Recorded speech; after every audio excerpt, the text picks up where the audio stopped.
Sa loob ng 5 taon kasal, si Maria Santos ay hindi mabilang kung ilang beses na niyang narating ang delivery room ng ospital, ngunit ito ang unang pagkakataon na naramdaman niya ang isang bagay na parang pag-asa, isang pag-asa na napakalakas at napakaliwanag na kahit siya mismo ay natakot sa sariling pakiramdam.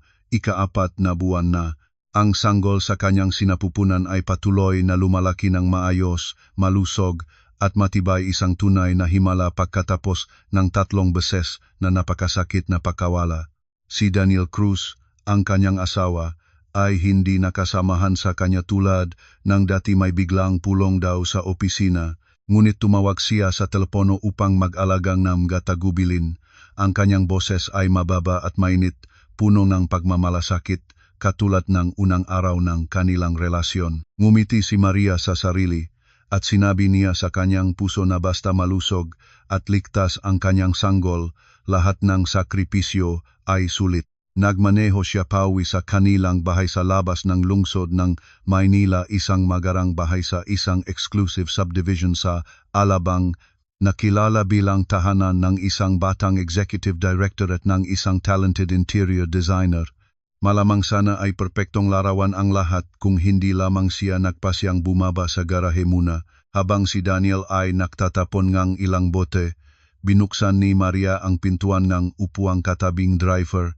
Inisip niyang sandaling magpahinga roon. Ngunit nang maupo siya, naramdaman agad ng kanyang tuhod ang kakulangan ng espasyo, nahik ito ng hindi komportable sa harapan. Natigilan si Maria. Isang kakaibang pakiramdam ang dumating sa kanyang isip.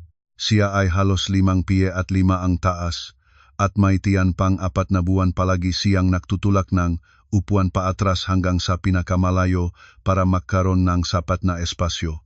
Ngunit ang layo ng upuan ngayon ay masikip at halatang hindi para sa kanya, parang para lamang sa isang babaeng mas maikli at mas liit. Sa isang maikling sandali, isang konklusyon ang pumutol sa kanyang puso na parang kutsilyo. May ibang babae sa upuang ito. Isang babaeng hindi hihigit sa 5 piye ang taas ang nasa loob ng sasakyan ng kanyang asawa. Sa eksaktong puwesto na sa palagay niya ay sa kanya lamang naroroon. Alam ni Maria ang katotohanan, si Daniel ay walang malapit na kaibigan sa kabilang kasarian.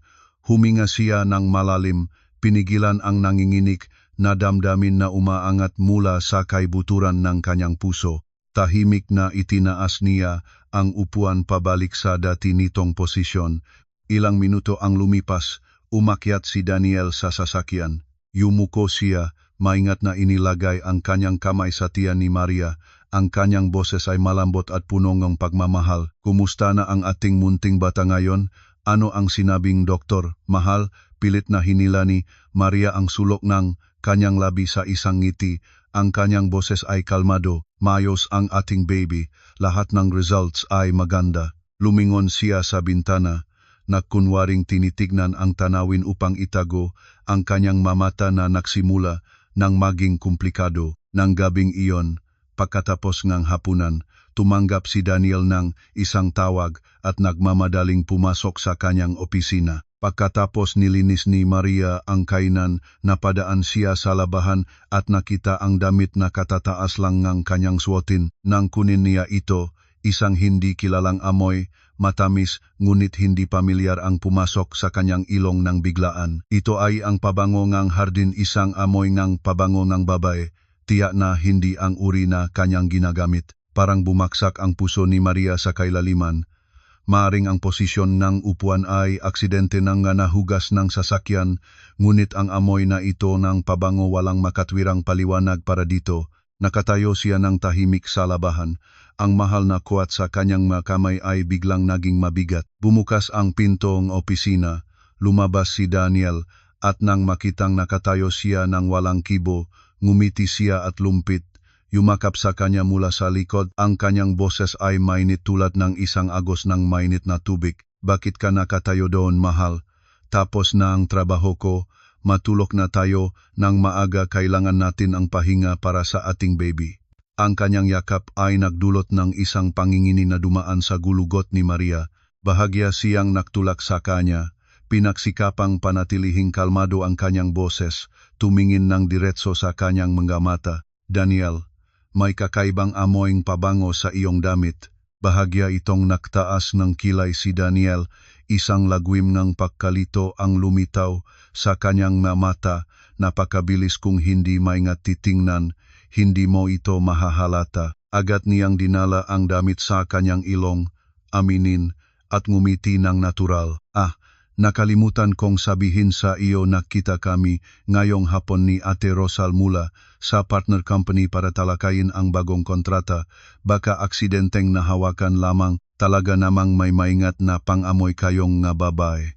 Nagpaliwanag siya ng perpekto, walang butas, at natuwa pa siya sa kanya sa isang pamilyar na paraan. Ngunit si Maria Santos ay hindi makapagtawa. Kilala niya si Ate Rosal, isang babaeng halos 60 taong gulang, palaging may distansya at sobrang profesional. Imposibleng gumamit ng ganitong batang pabango ang matatandang babae, at lalo ng imposibleng aksidenteng maiwan ang amoy ng ganun. Isang bitak ang lumabas sa dingding ng tiwala na itinayo niya sa loob ng 5 taon.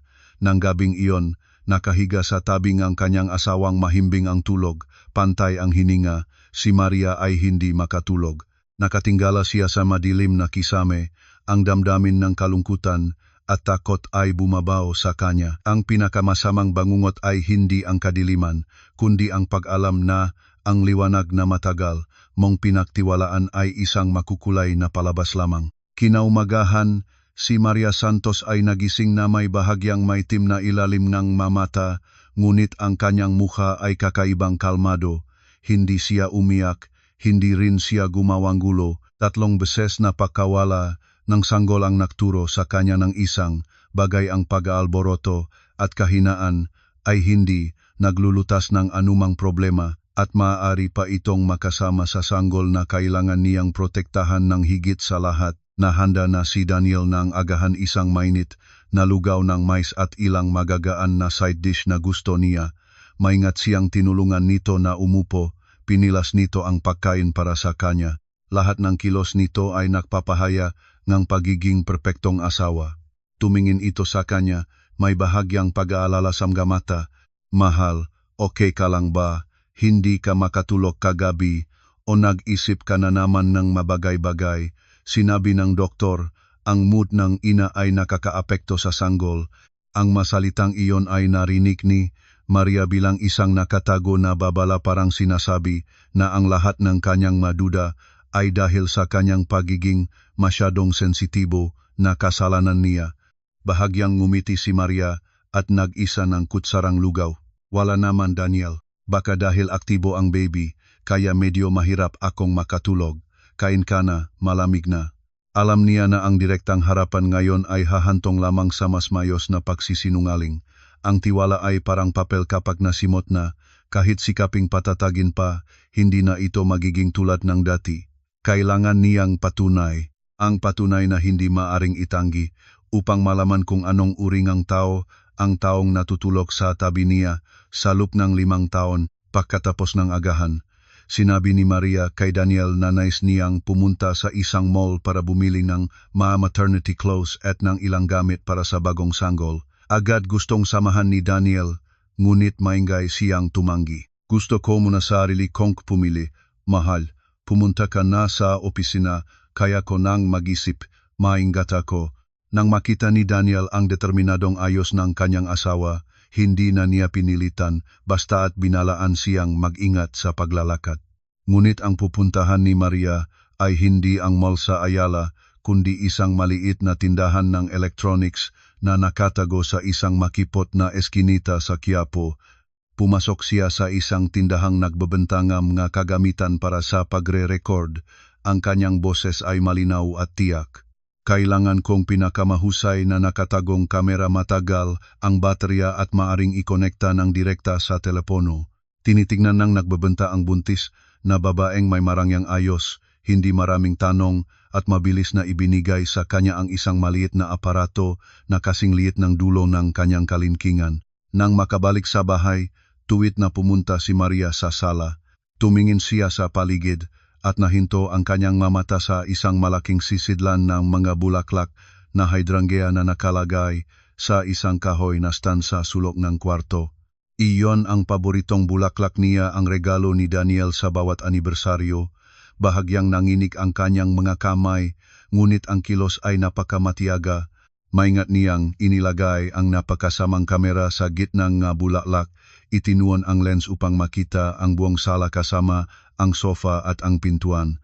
Isang kakaibang pakiramdam ang nagangkin sa kanya, parehong may bahagyang pakiramdam ng pagkakamali sa paglabag sa privacy at isang malamig na determinasyon ng isang taong naghahanap ng katarungan para sa sarili. Pagkatapos ng lahat, umupo si Maria sa sofa, tahimik na tinitignan ang sisidlan ng hydrangea. Ang mabulaklak ay nanatiling maganda at maliwanag, isang malambot na asul na kulay, ngunit sa kanyang mga mata ngayon, ito ay naging isang tahimik na saksi. Ang kamera na nakatago roon ay parang isang mata ng Diyos, malapit nang alisin ang kumot ng pagtatangkilik upang maipakita ang katotohanan malamang na malupit na nakatago sa loob. Hindi niya alam kung ano ang kanyang haharapin, ngunit isa ang tiyak, sa kanya hindi siya maaring magpatuloy na mamuhay sa pandaraya kahit isang araw lamang.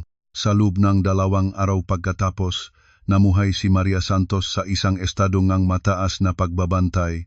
Nagunwari siyang nagtatrabaho sa kanyang design studio sa bahay, ngunit ang kanyang isipan at mga mata ay nakakapit sa screen ng kanyang telepono, kung saan ipinakita ang live feed mula sa kamera na nakataho sa sisidlan ng hydrangea. Ang bahay ay tahimik pa rin, si Daniel ay patuloy na umaagang umalis at nakakarating ng huli, paminsan-minsang tumawag ng matamis na mga salita. Lahat ay normal hanggang sa tanghali ng 3 araw, nang ang mapayapang palabas ay biglang napunit. Nakauwi si Daniel para sa tanghalian, isang bagay na bihirang mangyari. Pagkatapos kumain, lumabas siya sa sala.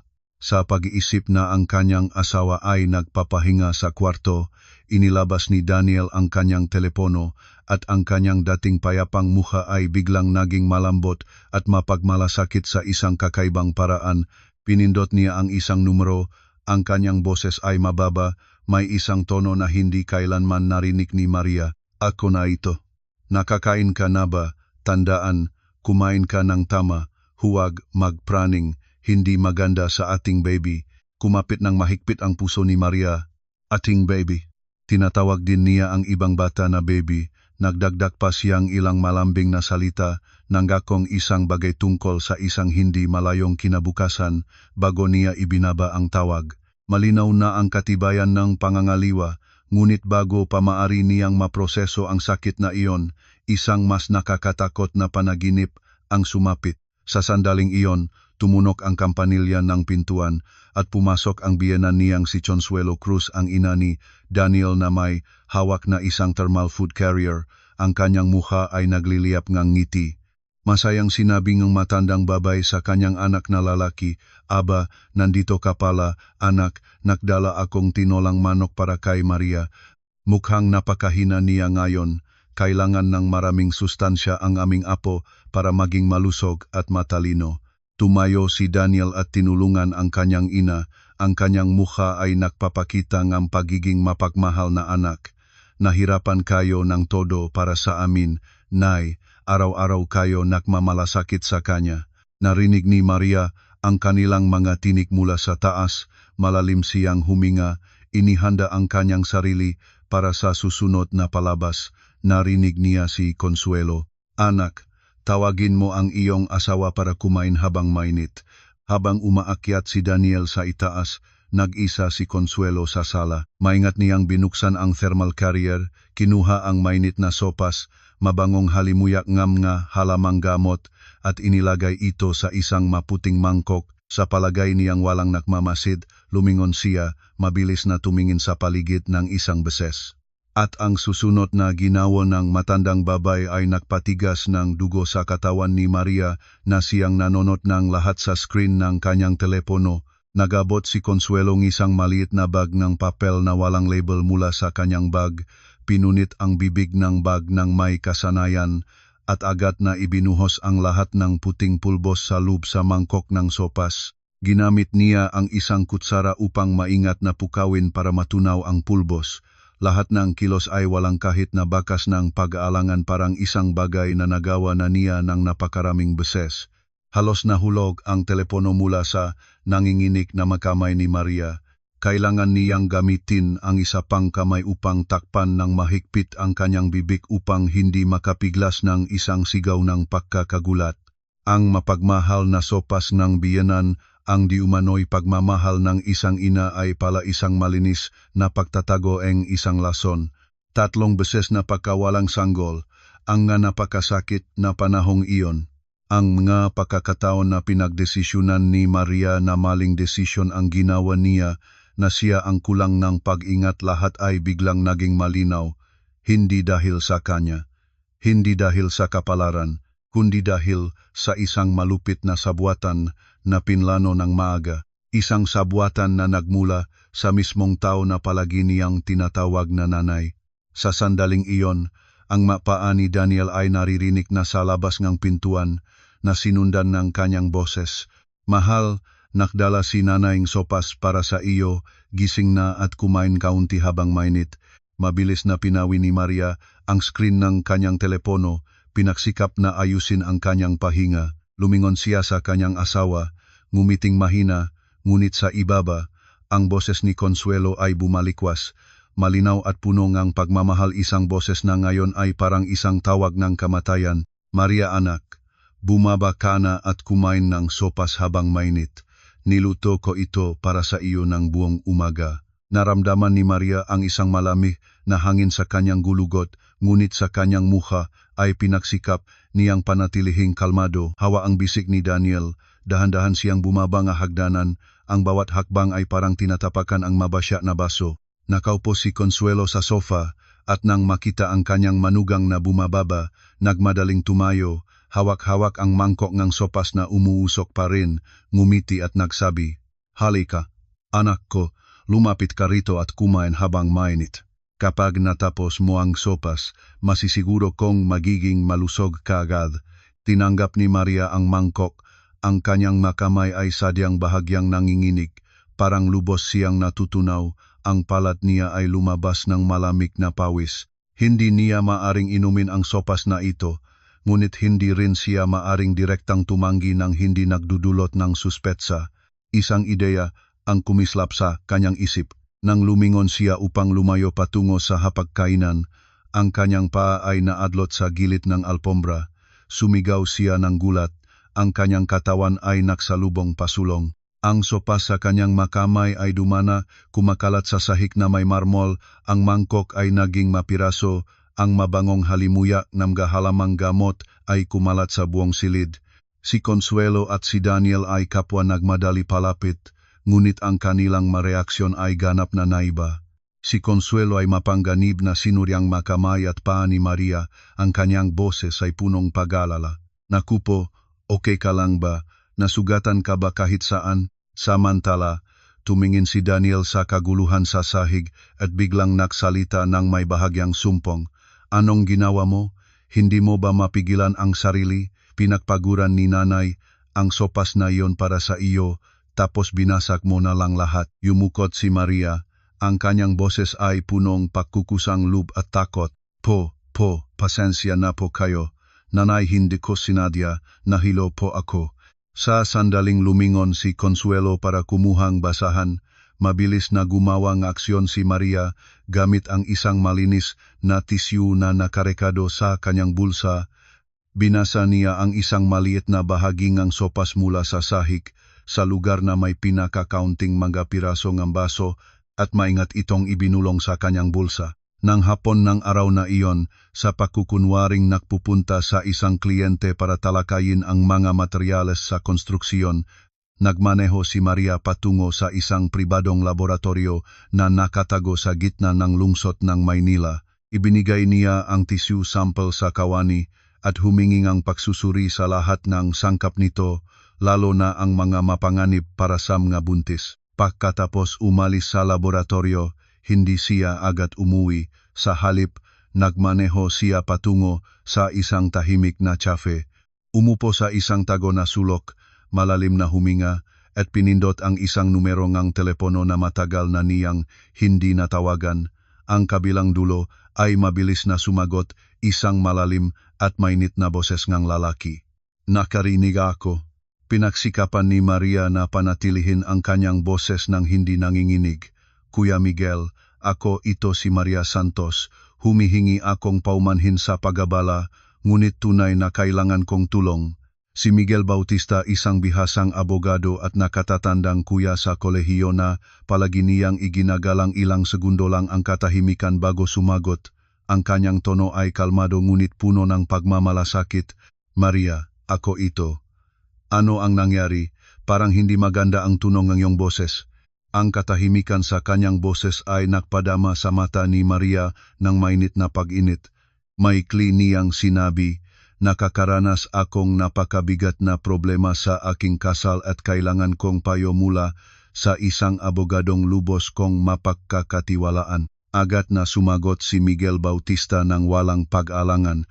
Ang kanyang boses ay naging matatag at mapagkakatiwalaan. Huwag mag-alala, Maria, huwag sabihin ang anumang detalye sa telepono. Nasaan ka? Ipadala ang address mo, pupunta ako agad. Iunat ko ang tawag. Tumingin si Maria sa labas ng bintana.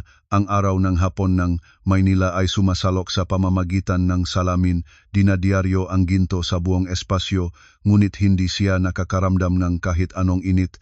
Sa halip, sa kanyang puso ay isang malamig na kalinawan na nakakatakot. Hindi na siya isang asawang nagdurusa dahil sa pagtataksil, ni hindi rin isang manugang na nababahala. Sa sandaling ito, siya ay isang ina, isang mandirigma, na nagsisimula sa isang digmaan upang protektahan ang buhay ng kanyang anak at ibalik ang katarungan para sa kanyang sarili. Pagkatapos umalis sina Daniel at ang kanyang ina, ang bahay ay bumalik sa nakakasikip na katahimikan. Nakatayo si Maria Santos ng walang galaw sa gitnang sala, nakatitig sa tuyong bahid ng tubig sa sahig. Ang palabas na iyon kanina ay napakahusay, ang pagmamalasakit ni Consuelo, ang pagsisi ni Daniel, lahat ay makakayon ng perpekto.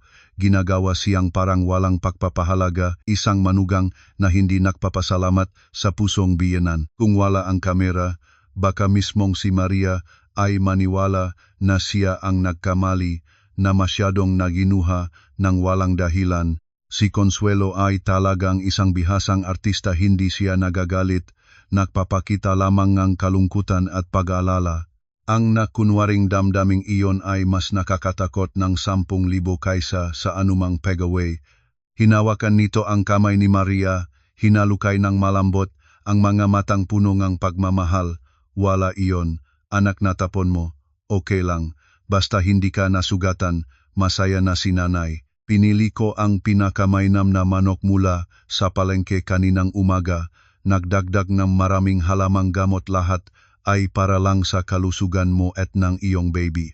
Kung may mangyayaring masama sa iyo, hindi ko alam ang isasagot ko sa pamilya.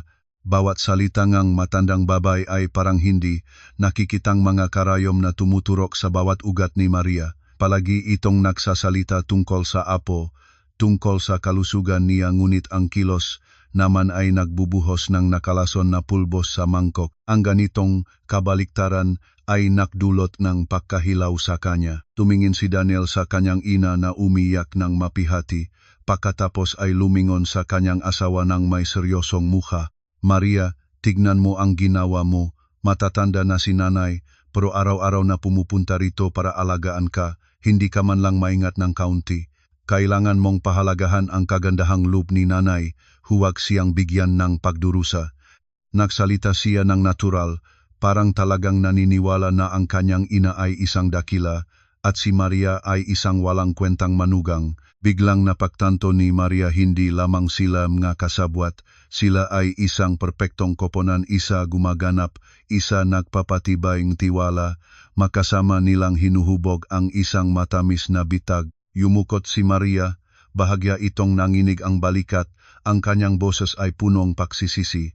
Opo, alam ko na ang kasalanan ko, pasensya na, nanay, lubos akong nagpapasalamat sa inyong pagmamahal. Dahil lang sa pagkahilo ko ngayon, hindi ko talaga sinadya. Naging mahusay siyang gumawa ngang papel ngang isang mahinang, sensitibong buntis na nagdurusa sa pagkakasala. Nang makita ito ni Daniel, naging malambot ang kanyang mukha at si Consuelo naman ay umiwas, nagpatuloy sa kanyang papel na mapagpatawad na biyenan. Okay na, hindi kita sisisihin, anak, pagod ang lahat ng nagdadala ng sanggol.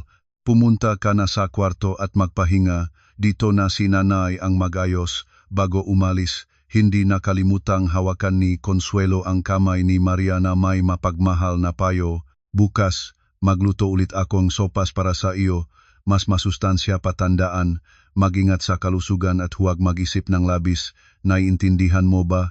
Masunurin na tumango si Maria, sinabayan si Consuelo hanggang sa pintuan, tumingin sa likod ng sasakyan ng matandang babae na mawala sa takip silim. Nang may sara ang pintuan ng bahay, ang mahina nitong ngiti at mahinhing mukha ay agad na nawala, pinalitan ng malamig at matalo na pagpapahayag na parang yelo. Ang palabas ay tapos na at nakaligtas siya sa isa pang eksena.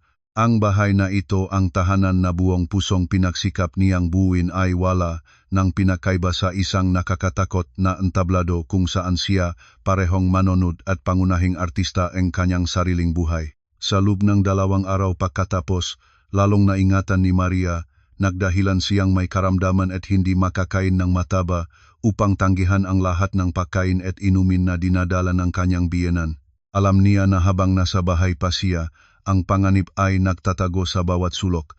Naghihintay lamang siya ng resulta ng pagsusuri at ng tamang pagkakataon para gumanti. At dumating ang pagkakataong iyon mas mabilis pa kaysa sa naisip niya. Isang Sabado ng hapon, sinabi ni Maria kay Daniel na may appointment siya sa yoga class at hapunan kasama ang ilang kaibigan at malamang ay makakauwi siyang huli. Masayang pumayag si Daniel, hinimok pa siyang magtamasa. Ngunit si Maria ay wala namang pupuntahan, nagmaneho lamang siya sa isang malapit na cafe at umupo roon. Ang kanyang telepono ay laging nakabuksan sa camera viewer. Kalahating oras pagkatapos umalis siya, naglight up ang screen ng telepono, may galaw sa sala. Tumalon ang puso ni Maria, nakita niyang binuksan ni Daniel ang pinto at pumasok. Kasunod niya ang isang batang babae. Ang babaeng iyon ay nakasuot ng puting bestida, ang mahahabang itim na buhok ay nakalaylay sa kanyang balikat, ang mukha ay masalang may malaki at bilugang nga mata, parehong inosente at kawawa ang hitsura. Agad nakilala ni Maria ang amoy ng pabango na nanatili sa damit ng kanyang asawa. Ang amoy na iyon ay tiyak na galing sa babaeng ito. Hinawakan ni Daniel ang kamay ng batang babae, inakay siya para maupo sa mismong sofa kung saan sila ngang mag-asawa ay palaging nanonood ng TV sa gabi. Tumingin ang batang babae sa magandang dinisenyo na bahay. Ang kanyang boses ay malinaw, ngunit hindi nakakubling mainggitin at nag-aabala. Ito ba ang bahay ninyo ni ate? Maganda talaga, siguradong masaya siyang nakatira rito. Niyakap ni Daniel ang batang babae at hinipuin ang kanyang buho. Ang kanyang boses ay punong pangako. Hindi magtatagal, magiging bahay natin ito nga ating pamilya, ng aming anak na lalaki. Pinigilan ni Maria ang kanyang hawak sa telepono. Anak na lalaki. Kaya pala iyon ang dahilan ng lahat ng kalupit-lupitang ito. Ang babaeng iyon ay si Christine Marquez. Nakaangkla kay Daniel, ang kanyang mukha ay may bahagyang pag-alala pa rin. Maingat niyang hinawakan ang kanyang tiyan, napatak pa rin at ang kanyang boses ay mapangakit. Pero natatakot pa rin ako, Daniel, hindi basta-basta bibitaw si ate sa iyo.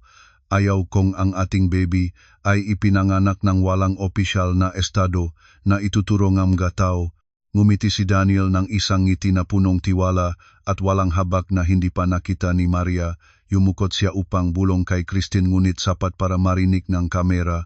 Huwag mag-alala, lahat ay ayon sa plano ko at ni nanay. Hindi ba at nung nakarang pagkakataon ay maayos din ang lahat? Counting oras na lang at makakaroon siya ng aksidente. Pagdating ng oras na iyon, ikaw at ang baby ay maayos na papasok sa bahay na ito. Ang tatlong salitang iyon, makakaroon ng aksidente, ay parang isang kutsilyo na tumatusok ng tuwid sa puso ni Maria na nagpahirapan sa kanya para huminga. kaya ang manakaraang pagkawala ng sanggol ay gawa ng maito, hindi lamang upang maalis ang mga batang hindi kanais-nais. Ito ay bahagi ng mas malaking plano na nilalayong alisin ang mismong si Maria. Pagkatapos ng mga sinabing iyon, yumukot si Daniel at hinalikan ng mahaba at malalim si Christine Marquez. Naghalik sila ng may pagnanasa sa mismong sofa ni Maria sa loob ng mismong bahay niya. Tahimik na pinawi ni Maria ang screen. Ang sakit ng sobra ay ngayon ay pinalitan ng ibang damdamin, isang malamig at apoy na galit. Nais nilang makaroon siya ng aksidente. Sigatiyak na makakaroon ng malaking aksidente, ngunit ang taong maapektuhan ay hindi siya. 2 araw pagkatapos, natanggap ni Maria ang tawag mula sa laboratorio. Ang profesional na boses ng kawaning babae ay tumunog ng pantay-pantay, walang kahit na emosyon, ngunit para kay Maria, iyon ay ang tunog ng hatol. Nagmaneho siya sa laboratorio, ang kanyang puso ay tumatahol sa kanyang dibdib. Kahit handa na siyang mentally, kahit nakita na niya mismo ang nangyari, kailangan pa niya nga isang dokumento, isang pang-aham na katibayan na hindi maaring itanggi upang kumpirmahin na ang kanyang bangungot ay katotohanan. Ibinigay ng kawani sa kanya ang isang selyadong sobre. Naging malamig ang kanyang makamay nang hawakan ito, parang hawak niya ang kanyang sariling kapalaran. Hindi niya ito binuksan agad. Roon bumalik siya sa kanyang sasakyan, isinarado ng mahigpit ang pinto, lumihang sariling ligtas na espasyo, malalim na huminga, pinunit ang sobre. Sa loob ay isang 4 na papel na punong terminong siyentipiko, ngunit ang kanyang mata ay nakatutok lamang sa konklusyon sa ibabang bahagi ng pahina. Ang matitik na nakabold ay malinaw na tumatampal sa kanyang isipan tulad ng isang malakas na palakol. Ang resultang quantitative analysis ay nagpapakitang presensyang aktibong sangkap na nagmula sa saffron na may mataas na konsentrasyon, isang sangkap na may kakayahang magdulot ng matinding pag-urong ng matris. Kung may satabi sa loob ng mahabang panahon sa isang buntis, ang sangkap na ito ay maaring humantong sa pagdurugo, pagkamatay ng sanggol, at pagkukunan. Nahulog ang papel nga pagsusuri mula sa kanyang mga kamay, bumagsak sa walang laman na upuan katabi niya. Naupo si Maria ng walang kibo, ang buong katawan niya ay nanginginig, kaya tama lahat ay katotohanan. Ang sopas na nagbibigay ng sustansya ang di umano'y pagmamahal ng biyenan ay pala isang dahan-dahang gamot na nagpapalaglag. Maingat na pinagplanuhan ang dosis upang magdulot ng pagkukunan na tila natural na aksidente. Ang kanyang 3 sanggol na nawala, ang 3 maliit na kaluluwa na hindi pa man nakarating sa mundo, lahat ay pinatay ng mismong makamay ng lola na hindi pa nila nakita. Ang sakit at galit ay dumating na parang isang tsunami, binubuo siya sa desperasyon. Nagsimulang dumanak ang kanyang maluha, hindi ang mahinang maluhang takot, kundi ang mainit na mga luhang ang sukdulang galit. Umiyak siya para sa kanyang mainosenteng anak. Umiyak siya para sa 5 taon ng kabataan at pagmamahal na ibinigay niya sa isang taong kasabwat sa krimen. Umiyak siya para sa kanyang sariling katangahan sa pagtitiwala sa isang pamilyang sa labas ay nagpapakitang nagmamahal sa kanya, ngunit sa loob ay patago siyang winasak. Hindi lamang ang kanyang kayamanan ang nais nilang kunin, nais pa nilang kunin ang kanyang pagkakataon maging ina at maging ang kanyang sariling buhay. Pagkatapos ang matagal na iyak, dahan-dahan na nagpanatag si Maria. Yumukod siya upang kunin ang papel ang pagsusuri, maingat itong pinantay at inilagay sa loob ang kanyang bag. Ang payat na papel na ito ay hindi lamang isang katibayan, ito ay kanyang sandata. Ito ang espada ng katarungan na magbabalik ng kanyang karangalan at maghihiganti para sa kanyang manawala. Kinaumagahan, naroon si Maria Santos sa opisinang batas ni Miguel Bautista. Inilagay niya sa mesa ang isang USB at ang orihinal na resulta ng pagsusuri. Nang panorin ni Miguel ang video ngang gawa ni Consuelo, ang pagbubuhos ng pulbos sa sopas, naging madilim ang kanyang mukha. Pagkatapos ay binasa ang resulta ng pagsusuri. Hayag ang pagkagulat at galit sa kanyang mamata. Tumingin siya kay Maria, ang babaeng nasa harap niya. Bagamat mukha ay mukhang masalang, ang mga mata ay kakaibang matibay. Ang kanyang boses ay lumalalim sa seryosong tono. Maria, alam mo ba ito, hindi na ito simpleng kaso ng diborsyo. Ito ay sinadyang pinsala paulit-ulit, maaring maging kasong pagtatangkang pagpatay. Ang antas ng kalupit-lupitang ito ay hindi maisip. Tumango si Maria, ang kanyang boses ay malamig na parang yelo. Alam ko kaya naman pumunta ako sa inyo, Kuya Miguel. Gusto kong mabayaran nila ng pinakamataas na posible. Nag-isip ng ilang sandali si Miguel Bautista, ang mga daliri niya ay bahagyang kumatok sa mesa. Siya ay nakpaliwanag ng profesional. Ang aming katibayan ay napakalakas, ngunit para ganap na mapanghina ang kanilang depensa sa hukuman lalo na para mailantad ang tunay na mukha ni Consuelo, kailangan nating maunawaan ang kanyang mamotibo. Ang isang kilos na ganitong kalupit ay hindi magmumula sa simpleng pagkapot, may mas malalim na dahilan. Inirekomenda ko na kumuha ng isang private investigator para maingat na imbestigahan ang kasaysayan ni Consuelo. Kahit ang pinakamaliit na impormasyon ay maaring maging mapagpasyang sandata. Nagtitiwala ng buo kay Miguel, agad pumayak si Maria. Sa loob lamang ng ilang araw, nagpadala ang PI ng isang kumpidensyal na file. Tinawag ni Miguel si Maria sa opisina. Sa pamilyar na silid, itinulak ni Miguel ang file patungo sa kanya. Binuksan ito ni Maria sa loob ay mga dilaw-dilaw na dokumento at isang detalyadong ulat. Nagbasa siya at isang lihim na nakabaon sa loob ng maraming dekada ay nalantad. Si Consuelo, bago niyang pakasalan ang ama ni Daniel, ay may naunang kasal at isang anak na lalaki. Ang batang iyon si Daniel II. Ang pangalan niya ay namatay ng 5 taong gulang dahil sa congenital heart disease na walang lunas. Ang ulat ay may kasamang testimonya mula sa mga lumang kapitbahay na nagsabing pagkatapos ng kamatayan ng kanyang panganay na anak, si Consuelo ay nagbago. Naging obsesyonado siya sa kalusugan, sa dugo, sa pagkakaroon ng malusog at perpektong apo na lalaki upang magpatuloy ng lahi. Ang lahat ng makakawalay na piraso ay biglang nakakonekta ng malinaw sa isipan ni Maria. Ang sakit na obsesyon ng biyenan ay ang ugat ng lahat ng trahedya. Hindi siya kinayamutan ni Consuelo, itinuturing lamang siya nga matandang babae na isang ganap na lupain na hindi makapagbubunga nga gintong binhi na gusto niya. Ang 3 beses na pagkukunan ay mga nabigong pagsasala sa mata ng matanda. At si Cristina Marquez na di umano ay may sanggol na lalaki ang bagong matabang, lupain na piniling matanda, ang pag-asa para sa perpektong apo ayon sa kanyang masakit na pamantayan. Isinara ni Maria ang file. Ang damdamin ng pagkasuya at pagkabigo ay umaapaw sa kanyang dibdib. Hindi siya biktima ng simpleng inggit, siya ay biktima ng isang masakit na obsesyon na nagtatagal ng mga dekada na nakatago sa likod ng pagmamahal. Pagkatapos malaman ang masakit na obsesyon ng biyenan, naunawaan ni Maria na si Daniel ay hindi maring hindi alam ang nangyayari. Ang isang inang gayon ka-obsesyon ay hindi maring ganap na itago ang lahat ng bakas mula sa kanyang isang anak na lalaki na pinaka-inaasahan niya. Ang katahimikan ni Daniel ay kasabwatan, ngunit ang alam ay isa, at ang pagkakaroon ng katibayan ay isa pa. Upang hindi siya makapagtanggol sa hukuman, kailangan niya ngang pagtanggap mula sa kanyang sariling bibig. Nagpasya si Maria ng bitag isang mapagpanggap na handaan ng pamilya. Sinabi niya kay Daniel na nais niyang mag-organisa ng maliit na pagdiriwang sa bahay para sa bagong proyekto nito na matagumpay na nakuha. Si Daniel ay masayang sumang-ayon, akala niya ang kanyang asawa ay naging matalino na at hindi na nag-iimaging wala.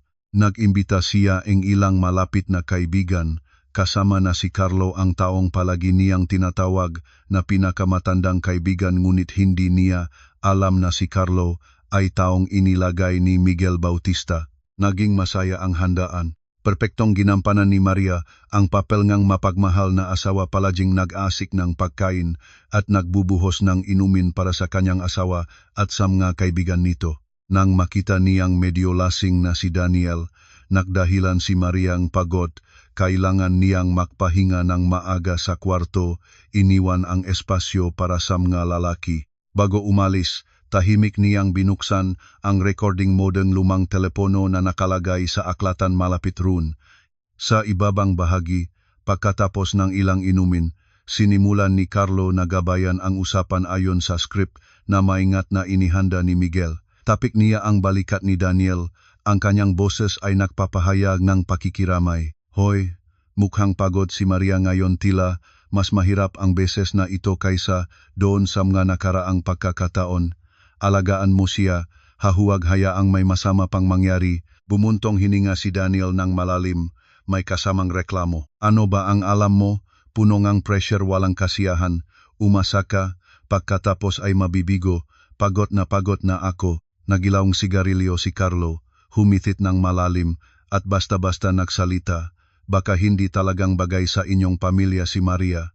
Mukhang napaka-pag-aalala ni nanay mo, palagi ko siyang naririnig na nagbanggit ng apo na lalaki. Katulad ng isang tamang-tama sa kahinaan ni Daniel, inagaw niya ang bote ng alak, nag-isa ng puno at iniinom. Ang kanyang boses ay hindi malinaw ngunit punong kapaitan. Yumukot siya malapit sa tainga ni Carlo, ang kanyang bulong ay sapat para marinig ng recording. Ang nanay ko gusto lang niya ang pinakamabuti para sa akin. May paraan siya, nung manakaraang beses, alam ko. Pero ano ang magagawa ko? Makipagtalo ba sa aking ina? Mga bata pang hindi pa nabubuo, hindi naman malaking bagay ang isipin iyon. Basta at makuha nating isang malusog na anak na lalaki, sulit ang lahat ng sakripisyo, ang malamig at walang habas na pagtanggap na iyon ay dumulas mula sa kanyang bibig ng natural, para bang ito ay isang katotohanan na hindi maaring tanggihan. Alam niya ang lahat, ngunit pinili niyang manatiling tahimik at tanggapin ang krimen ng kanyang ina. Ilang minuto pagkatapos umalis si Carlo, natanggap ngang telepono ni Maria ang isang audio file. Isinuot niya ang earphone, humiga sa kama, at tahimik na nakinig sa bawat salita, bawat titik ng lalaking dating mahal niya ng buong buhay. Ang pamilyar na boses na iyon ay ngayon ay naging estranyo at kasuklam-suklam. Lahat ng huling ilusyon, lahat ng naikling liwanag ng pag-asa na baka siya ay nalilinlang lamang ay ganap na nawasak. Hindi lamang siya isang walang kwentang bayaw, siya ay isang malamig na kasabwat, handang magsakripisyong kanyang sariling maanak upang mapagsilbihan ang pagkamakasarili at obsesyon ng pamilya. Sa kadiliman, isang patak ng luha ang dumaan sa pisngi ni Maria, ngunit hindi na ito mainit, malamig na ito tulad ng yelo. Pinili ni Maria ang isang biyernes ng gabi ng pareho, si Daniel at si Consuelo ay nandung sa bahay. Para sa huling eksena, maingat niyang inihanda ang isang masustansyang hapunan. Ang hangin sa loob ng bahay ay mapagpanggap na mahalimuyak at mapayapa. Mukhang nasisiyahan si Daniel, akala niya ang kanyang asawa ay naging matino na, hindi na nag-alala pagkatapos niyang alugin siya. Si Consuelo naman ay katulad na nasiyahan habang tinitingnan niya ang mapagpasakop na manugang, lalong nagtitiwala ang matanda na ang kanyang plano ay sususulong. Wala silang alam na ang masustansyang hapunan na ito ay ang huling hapunan ng isang nahihintay sa parusa bago ang kanilang kapalaran. Pagkatapos ng hapunan, inimbitahan ni Maria ang kanyang asawa at biyanan para sa tsaa sa sala. Kalmado siyang umupo, ang mukha ay walang pahayag na emosyon at dahan-dahang naksalita. Nanay Daniel, nakakasya na akong manood ng ilang maikling ngunit kagilif-gilif na pelikula ngayon, sa palagay ko ay gusto rin ninyong panorin ang maito. Nagsimulang kilay si Daniel, medyo nagtataka, habang si Consuelo ay ngumiti ng mapagpatawad. Anong pelikula, anak? Hindi sumagot si Maria. Tahimik niyang kinuha ang kanyang telepono at ikonekta ito sa malaking TV screen sa sala. Nagilaw ang screen, at ang unang eksena na lumabas ay ang pamilyar na sala ng kanilang tahanan. Iyon ay ang video ng pagyayakap at paghahalikan ni Daniel kay Christine Marquez sa mismong sofa. Pareho silang nakaupo, ang ngiti ni Consuelo ay naging matigas at si Daniel ay namutla at nanigas. Nagutal siya. Maria, ito ay. Ngunit hindi ibinigay ni Maria sa kanya ang pagkakataon na magpaliwanag. Kalmado niyang pinindot para lumipat sa ikalawang video. Sa pagkakataong ito, ang pangunahing tauhan ay si Consuelo, Ang eksena ng matandang babae na lihim na nagbubuhos ng puting pulbos sa sopas ay nagsipinturan ng malinaw, walang dead angle. Ang tunog ng kutsarang porselano na kumukuha sa mangkok ay tumunog sa nakatakot na katahimikan ng silid. Ang taasa makamay ni Consuelo ay nahulog at nasira. Kumalat ang taa ng malayo, nanginginig siya habang itinuturo ang screen, ang bibig ay nakabukas, ngunit wala siyang masalitang kahit anong salita.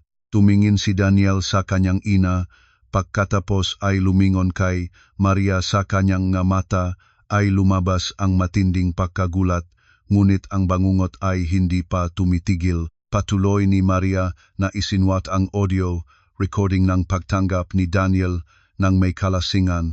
Kasunod ng video, naglalakad-lakad siya sa sala, nakikipag-usap sa telepono kay Christine Marquez, tinatanggap ang lahat ng makrimen ng kanyang ina at nangangako ng isang kinabukasan ng wala si Maria. Nang matapos ang lahat ng video at recording, ang TV screen ay naging itim na gaya ng gabi na sumasalamin sa mukha ng dalawa na halos walang dugo sa takot. Ang katahimikan ay gumuhit sa silid, mabigat na parang isang malaking bato.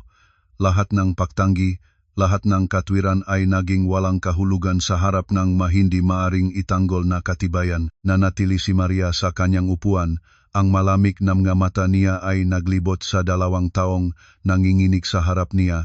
Dahan-dahan siyang tumayo, pumunta sa mesa ngansaa, inilagay ang isang makapal na file. Ang kanyang boses ay tumunog walang kahit anong alon, walang emosyon, ngunit matibay at makapangyarihan ng higit sa kahit anong sumpa. Ang papel ng diborsyo ay nakapirmahan na. Ang ari-arian ay hahatiin ng batas. Ang aking kumpanya, na-recover ko na. Ang bahay na ito ay nakarehistro sa aking pangalan. Ito ay ari-arian ko bago ang kasal. Nahinto siya ng sandali, tumingin ng tuwid sa mga mata ni Daniel at nagsalita ng dahan-dahan. Ang bawat salita ay puno ng lahat ng naipong pag-aalipusta at galit. Ngayon, pakiusap na umalis na ang dalawa sa aking bahay. Ang nakakatakot na katahimikan sa sala ay pinunit ng ungal ni Daniel. Pagkatapos ng unang pagkagulat, mabilis na naging galit ang kanyang pagkabigo, ang galit ng isang hayop na naipukol sa sulok. Hindi niya maisip na ang asawang palagi niyang tinuring na masunurin at maamo ay makakagawa ng isang ganitong komplikado at malupit na bitag. Itinuro niya ang mukha ni Maria. Ang maugat sa noo ay namumuntok. Ang kanyang boses ay napaos. Maria Santos, baliw ka na ba? Para saan ang lahat ng ito? Gusto mong sirain ang pamilyang ito? Sirain ako? Tama ba? Bahagya lamang ngumiti si Maria, isang malamig at mapang-uyam na ngiti. Sirain, ang sumira sa pamilyang ito ay ikaw at ang iyong ina, hindi ako. Nililinis ko lamang ang kaguluhang nilikha ng dalawa sa loob ng aking bahay. Nagising ng buo si Consuelo. Nagsimula siyang umiyak at harangon, lumipat sa pamilyar na diskarteng pag-angal. Naku po, ano ba namang karma ang ginawa ko para mabigyan ng ganitong manugang? Nagalay akong lahat para sa kanya. Inaalagaan siya sa bawat detalye at ngayon ay inaakusahan niya akong ganito. Anak ko, Daniel, alagaan mo si nanay. Gusto niya kaming itaboy ng dalawa sa bahay na ito. Tumingin si Daniel sa kanyang inang umiyak at pagkatapos ay lumingon sa kanyang asawa ng may mapanganib na tingin. Inangkin niya ang kanyang huling sandata. Lumpit siya kay Maria, ibinababa ang kanyang boses, punong banta. Iniisip mo ba na madali kang makakakuha ng diborsyo? Maria Santos, babalaan kita kung gagawin mong malaking usapin ito. Tiyakin kong hindi mo na makikita ang mukha ng inyong anak. Huwag mong kalimutan, ang bata sa iyong tiyan ay may apelidong Cruz din ang aking apelido. Naniniwala siyang ang sanggol ang pinakamahina niyang punto, ang trumpo na maaring magpasuko sa kanya. Ngumiti siya ng may kumpiyansa. Wala kang kaunayan. Wala kang sinusuportahang pamilya. Sa palagay mo ba, makatatagal kalaban sa akin at sa aking pamilya? Kung gusto ko, may 100 paraan akong mapapatunayan sa hukuman na ikaw ay isang ina na hindi karapat-dapat mayroon kang depresyon, hindi mo kayang alagaan ang isang bata. Sa oras na iyon, mawawalan kang lahat. Naiintindihan mo ba? Ang mga mapanganib na salitang iyon ay hindi nagdulot ng takot kay Maria sa kabaliktaran, mas lalong nagpadama nito sa kanya ng pagkasuya sa lalaking nasa harap niya. Tumingin siya ng malalim sa kanyang mga mata, ang kanyang sariling mga mata ay kakaibang kalmado at maging may isang bahagyang awa. Dahan-dahan siyang nagsalita, ang kanyang tono ay malinaw. Daniel, mukhang hanggang ngayon ay hindi pa rin naiintindihan ang sitwasyon. Ang dapat ngayon ay matakot, hindi ako ikaw at ang iyong ina. Bahagya niyang inilagay ang kanyang kamay sa kanyang tiyan, isang kilos na puno ng proteksyon. Gusto mong maging may karapatan sa pag-aalaga ng bata maganda. Magkita-kita tayo sa hukuman. Nariyan, makikita natin kung ang isang ama na kasabwat sa pagpapalaglag ng kanyang sariling mga anak at ang isang lola na nagpapalason sa kanyang sariling apo ay may karapatang magsalita ng pamilya at pagpapaalaga. Sa palagay mo ba ang makatibayan na ipinamalas ko kanina ay para lang takutin ka? Isang kopyang lahat ay nandun na sa opisina ng aking abogado. Ang masalita ni Maria ay parang isang timbangang malamig na tubig na ibinuhos sa naglalagablap na galit ni Daniel na nagpatigil sa kanya. Napagtanto niya na ang babaeng nasa harap niya ay hindi na ang Maria na kilala niya, katulad ng isang pahayag na ganap na pinababa ang kayabangan at kumpiyansa ni Daniel. Nanatiling naghihintay si Consuelo at si Daniel sa sofa habang ang katahimikan at tensyon sa sala ay umabot sa rurok at biglang tumunog ang kampanilya. Matigas at tama ang oras ng walang habag. Hindi nakpakitang nagugulat si Maria, kalmado siyang pumunta sa pintuan na parang alam na niya ang pagdating ng bisita.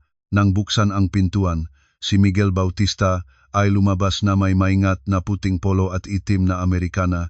Ang kanyang asal ay mahinahon at propesyonal. Sa likod niya ay isang katulong na may kasamang makapal na briefcase. Ang presensya ni Miguel Bautista ay tulad ng isang timba ng malamig na tubig.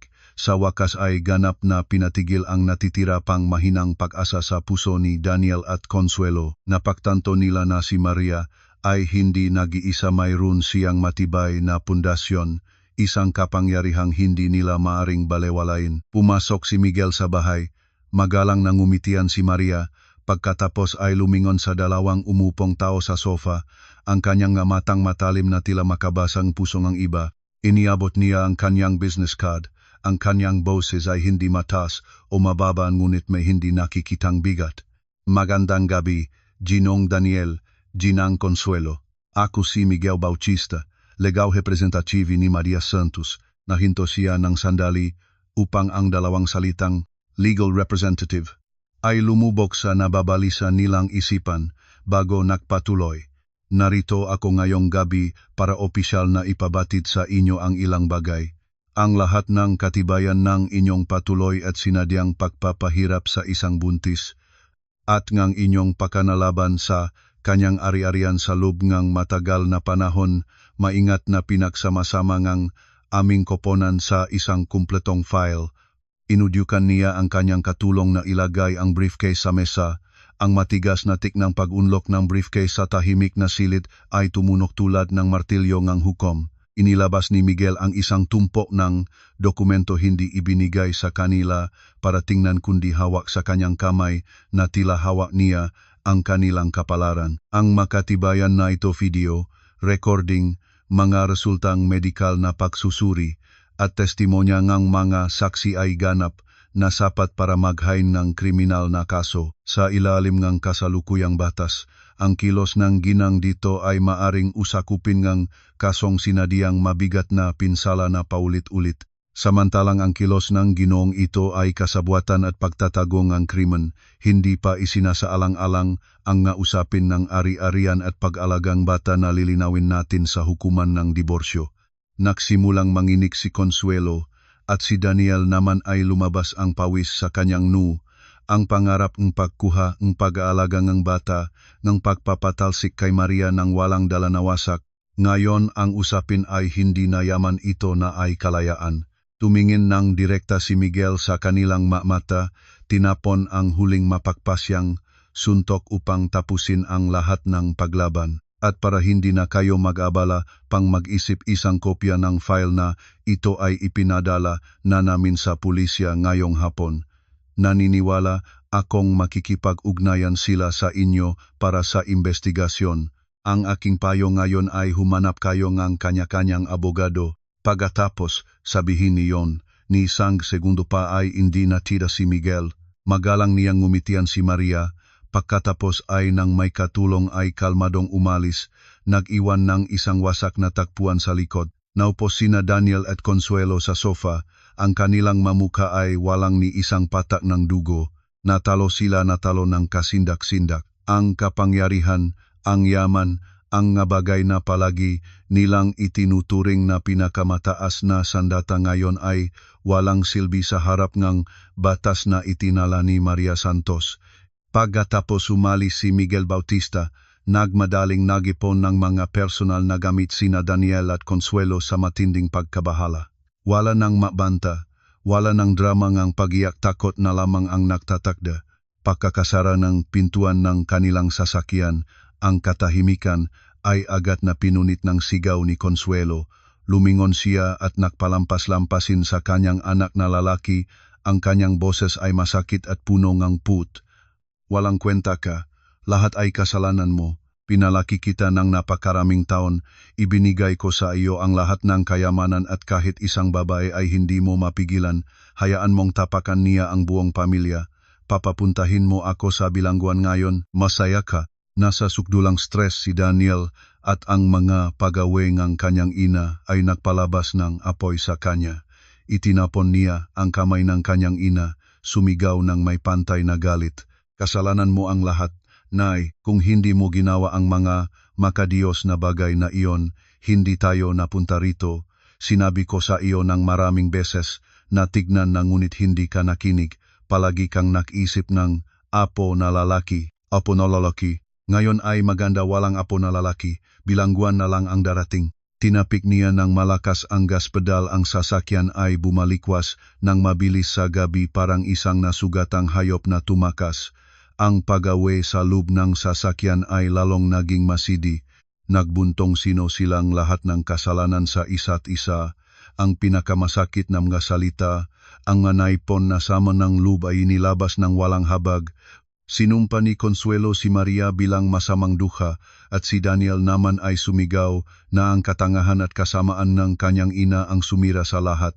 Nagmamaneho siya habang palaging humahalta patalikod kay Consuelo, ganap na hindi inaasikaso ang daan sa harap. Ang sasakyan ay nakalihit ng mataas ang bilis sa panahon na naksimula nang bumaksak ang ambon na nakpadulas na kalye. Sa isang sandali nga, pakaabala nang bumaling siya para sumigaw sa mukha ng kanyang ina. Kasalanan mo ang lahat. Hindi nakita ni Daniel ang isang malaking truck na bumabaksak mula sa isang eskinita. Ang mapihatiang tunog ng preno, kasunod ng isang kakilakilabot na banggaan. Ang mahal na sasakyan ay itinulak sa gabi, ang harapan ay nabugbog, ang usok ay umangat. Lahat ng tunog na pagaway ay biglang natahimik, na iwan lamang ang tunog ng ulan at ang maingay na siga ng sasakyan ng nanlalabas na tao. Si Maria Santos ay nagbibihis ng komportableng pajamas, naghahanda para sa kanyang unang mapayapang gabi pagkatapos ng mahabang panahon ng tensyon nang tumunog ang kanyang telepono, isang hindi kilalang numero. Sinagot niya ang tawag. Maaari bang magsalita ako kay Maria Santos? Kami ay tumatawag mula sa Traffic Police Station ng lungsod ng Maynila. Ang inyong asawa, si Daniel Cruz, ay kasalukuyang nasa isang malubhang aksidente sa trapiko. Pakiusap na pumunta kayo sa ospital agad. Nanigas si Maria, halos nahulog ang telepono.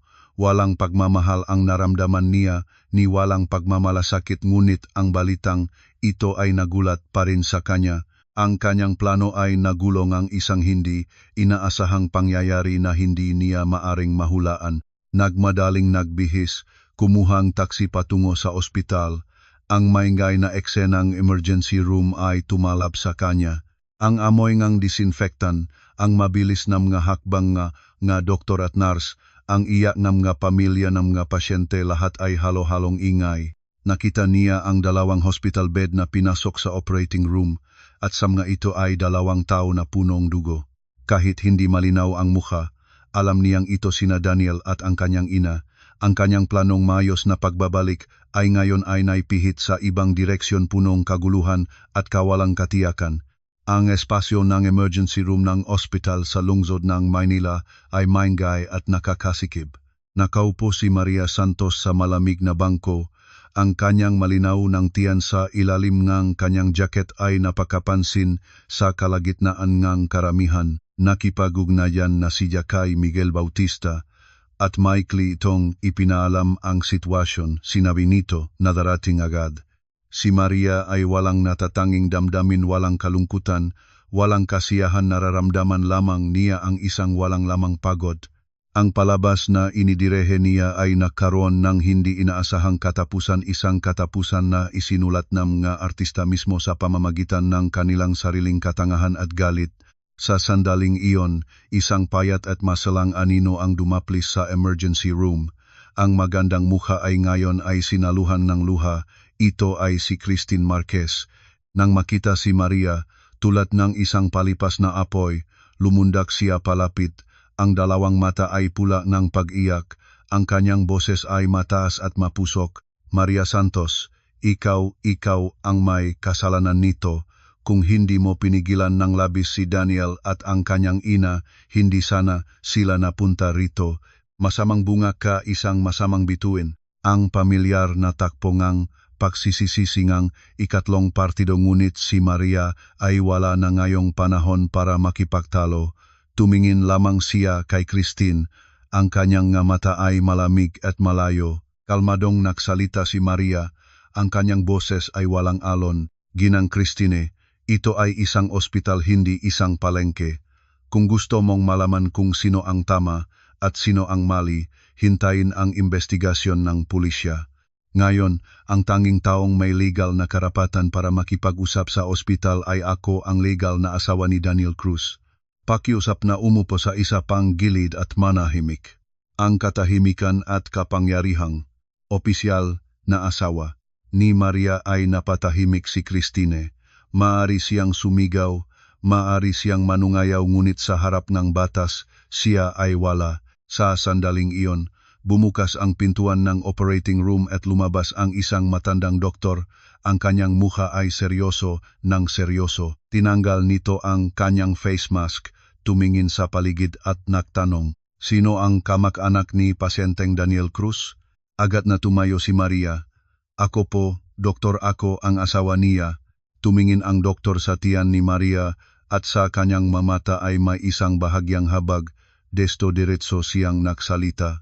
Ang kondisyon ng pasyente ay napakasama. Ginawa namin ang aming buong pagpupunyagi para iligtas ang kanyang buhay, ngunit ang isang bahagi ng kanyang binti ay napakaseryosong napinsala at walang posibilidad ng pagbabago. Para mapanatili ang kanyang buhay at maiwasan ang mapanganib na impeksyon, inirekomenda namin ang operasyon, ang amputasyon ng bahaging iyon ng binti agad. Kayo bilang asawa ay kailangan naming pirmahan ang pahintulot. Parehong nanigas sina Maria at Christine. Amputasyon, nege isang binti. Ibig sabihin nun, si Daniel Cruz, ang lalaking palaging mapagmataas sa kanyang hitsura, ay magiging isang may kapansanan. Naging patay-patay si Christine, ang kanyang mukha ay mas maputla pa kaysa sa patay. Ang pangarap niya nga, isang magandang young executive na mayos ang hitsura, ay nagbasag sa lahat ng mga piraso. Ang pagmamahal na palagi niyang ipinagmamalaki ngayon, ito ay inilagay sa isang malupit na pagsubok. Inibig ba niya ang tao mismo o ang perpektong balot at kayamanan? Sa katahimikang iyon, kinuha ni Maria ang ballpen mula sa kamay ng nurse. Walang pag-alangan niya, pinirmahan ang kanyang pangalan sa pahintulot sa operasyon matibay at malakas. Ginawa niya ito hindi dahil sa pagmamahal, hindi rin sa pagpapatawad. Ginawa niya ito dahil sa buding isang tao, dahil hindi niya nais maging katulad ng kanila, ang mataong walang habas na nakaong buhay ng iba. Nais niyang malaman ng kanyang anak pagdating ng panahon na ang kanyang ina ay isang taong namumuhay ng may prinsipyo kahit sa pinakamasamang sitwasyon. Tumingin siya kay Christine na naguguho at sa puso niya ay isang malamig na habak lamang ang naramdaman. Minsan ay may mga paraan ang kapalaran ng pagpaparusa na mas tamang-tama at mapait kaysa sa kahit anong hatol na maring ibigay ng batas. Pagkatapos pumirma si Maria, muling dinala si Daniel sa operating room. Ang pulang ilaw sa itaas ng pintuan ay nagliwanag na nagpahayag ng isang habang buhay na pagbabago. Sina Maria at Christine ay umupo sa makabilang dulo ng parehong bangko, may pagitan ng katahimikan at kabigatan sa pagitan nila. Dumating na si Miguel Bautista, tumayo siya sa tabi ni Maria bilang isang tahimik na tagapagtanggol. Ang kanyang presensya ay nagbigay sa kanya ang kaunting kapayapaan. Si Christine ay ganap na gumuho, naupo siya ng balot ang sarili, paminsan-minsang sumisigaw ng mga hikbi na walang salita. Ang maliwanag na kinabukasan na pininta niya ay bumaksak sa harap ng kanyang nga mata. Maaari ba siyang makakapit sa isang may kapansanan na lalaki, sa isang pamilyang halos bangkarota at nakaharap sa hukuman? Ang desperasyon at kawalan ng katinuan ay nagsimulang angkinin ang batang isipan niya. Biglang humalahak si Christine, isang sirong, nawawalang tawa sa gitna ng tahimik na ospital. Inangat niya ang ulo, tumingin ng nakatitik kay Maria. Ang kanyang mamata ay puno ng panguyam at kapaitan. Anak na lalaki ha? Anak na lalaki. Lahat kayo ay gusto lang ng anak na lalaki. Nakakatawa, talagang sobrang nakakatawa. Parehong nagsimulang kilay sina Maria at Miguel. Hindi nila naiintindihan kung ano ang sinasabi nito. Tumayo si Christine, natitisot palapit kay Maria. Ang kanyang boses ay mahinang mataas at punong resentment. Akala mo ba ay nanalo ka?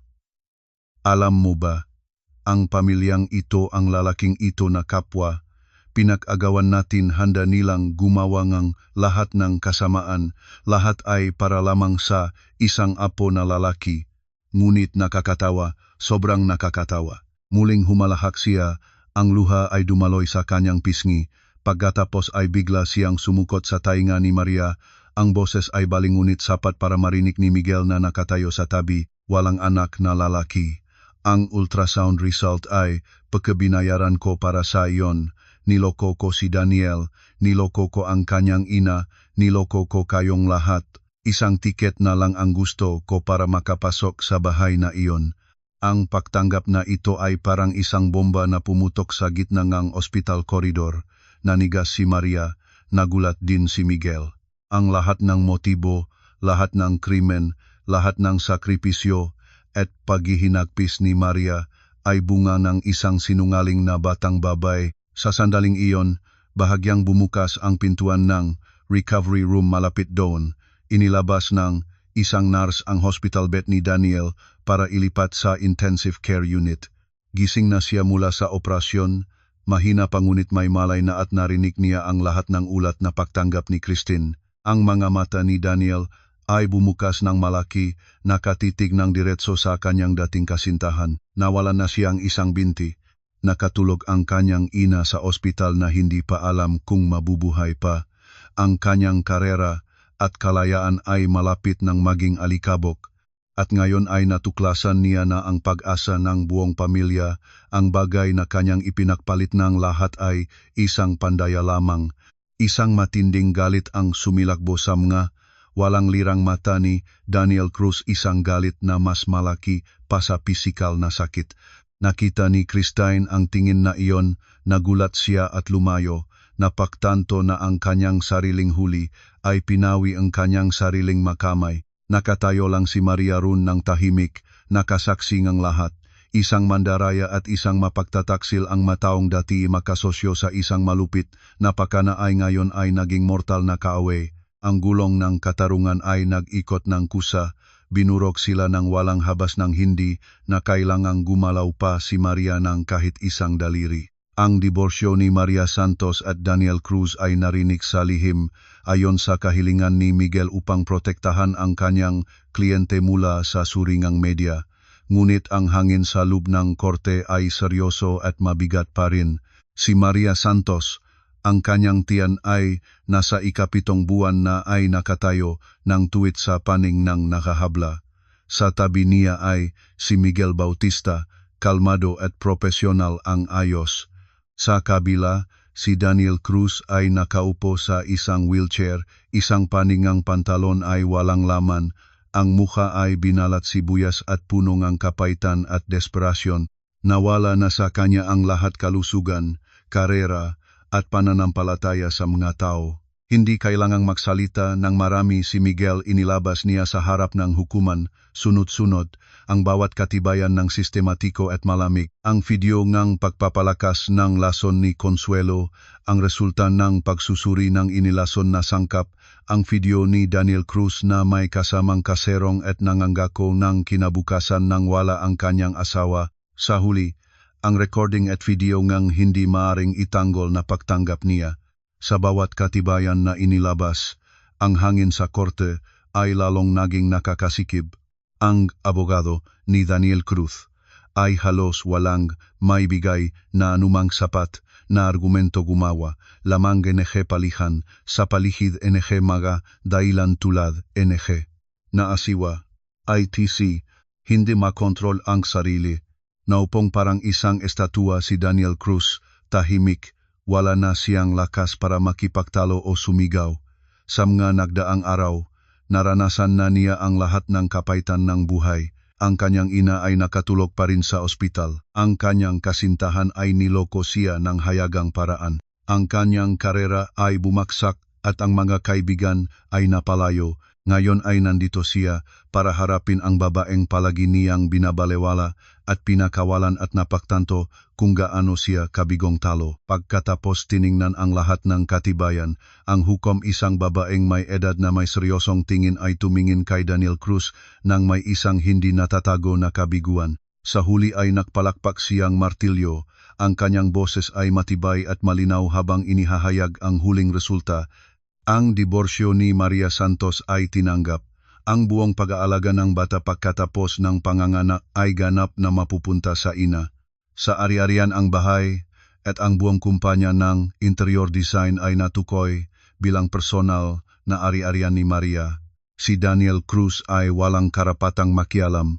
Ang natitirang pinaksamang ari-arian ay hahatiin ayon sa batas. Ngunit si Daniel Cruz ay gagamit ng kanyang bahagi upang mabayad ang pinsala sa kalusugan at emosyon ni Maria. Nang matapos ang sesyon ng hukuman, lumabas si Maria kasama si Miguel mula sa korte. Ang maliwanag na sinag ng araw ay sumisinag sa kanya mainit at masaya. Malalim siyang huminga, ang kanyang dibdib ay puno ng malinis na hangin ng kalayaan. Ang kasal na parang impyerno niya ay opisyal nang natapos. Nanalo siya hindi lamang sa aspeto ng batas, kundi nanalo siya sa kanyang sariling kahinaan, sa kabigatan ng kapalaran, upang protektahan ang kanyang anak at ibalik ang kanyang sariling buhay. Tumingin sa kanya si Miguel Bautista, ang kanyang mata ay nagliliwanag ng lambot at pagmamalaki. Marahang nagsalita siya, tapos na ang lahat, Maria, mula ngayon, mabuhay ng maayos. Lumingon si Maria, at para sa unang beses pagkatapos ng mahabang panahon ng kalungkutan, lumabas sa kanyang labi ang isang tunay na ngiti, isang ngiting may gaan at kapayapaan. Ang tanikala ay naalis na. Ang daan sa harap, bagamat maaring may hamon pa para sa isang ina na nag-iisa, ay alam niyang sapat ang lakas niya para harapin ang lahat. 2 buwan pagkatapos ng hukuman, nagsilang si Maria Santos at dinala siya sa isang prestihiyosong internasyonal na maternity hospital na inayos ni Miguel ng maaga.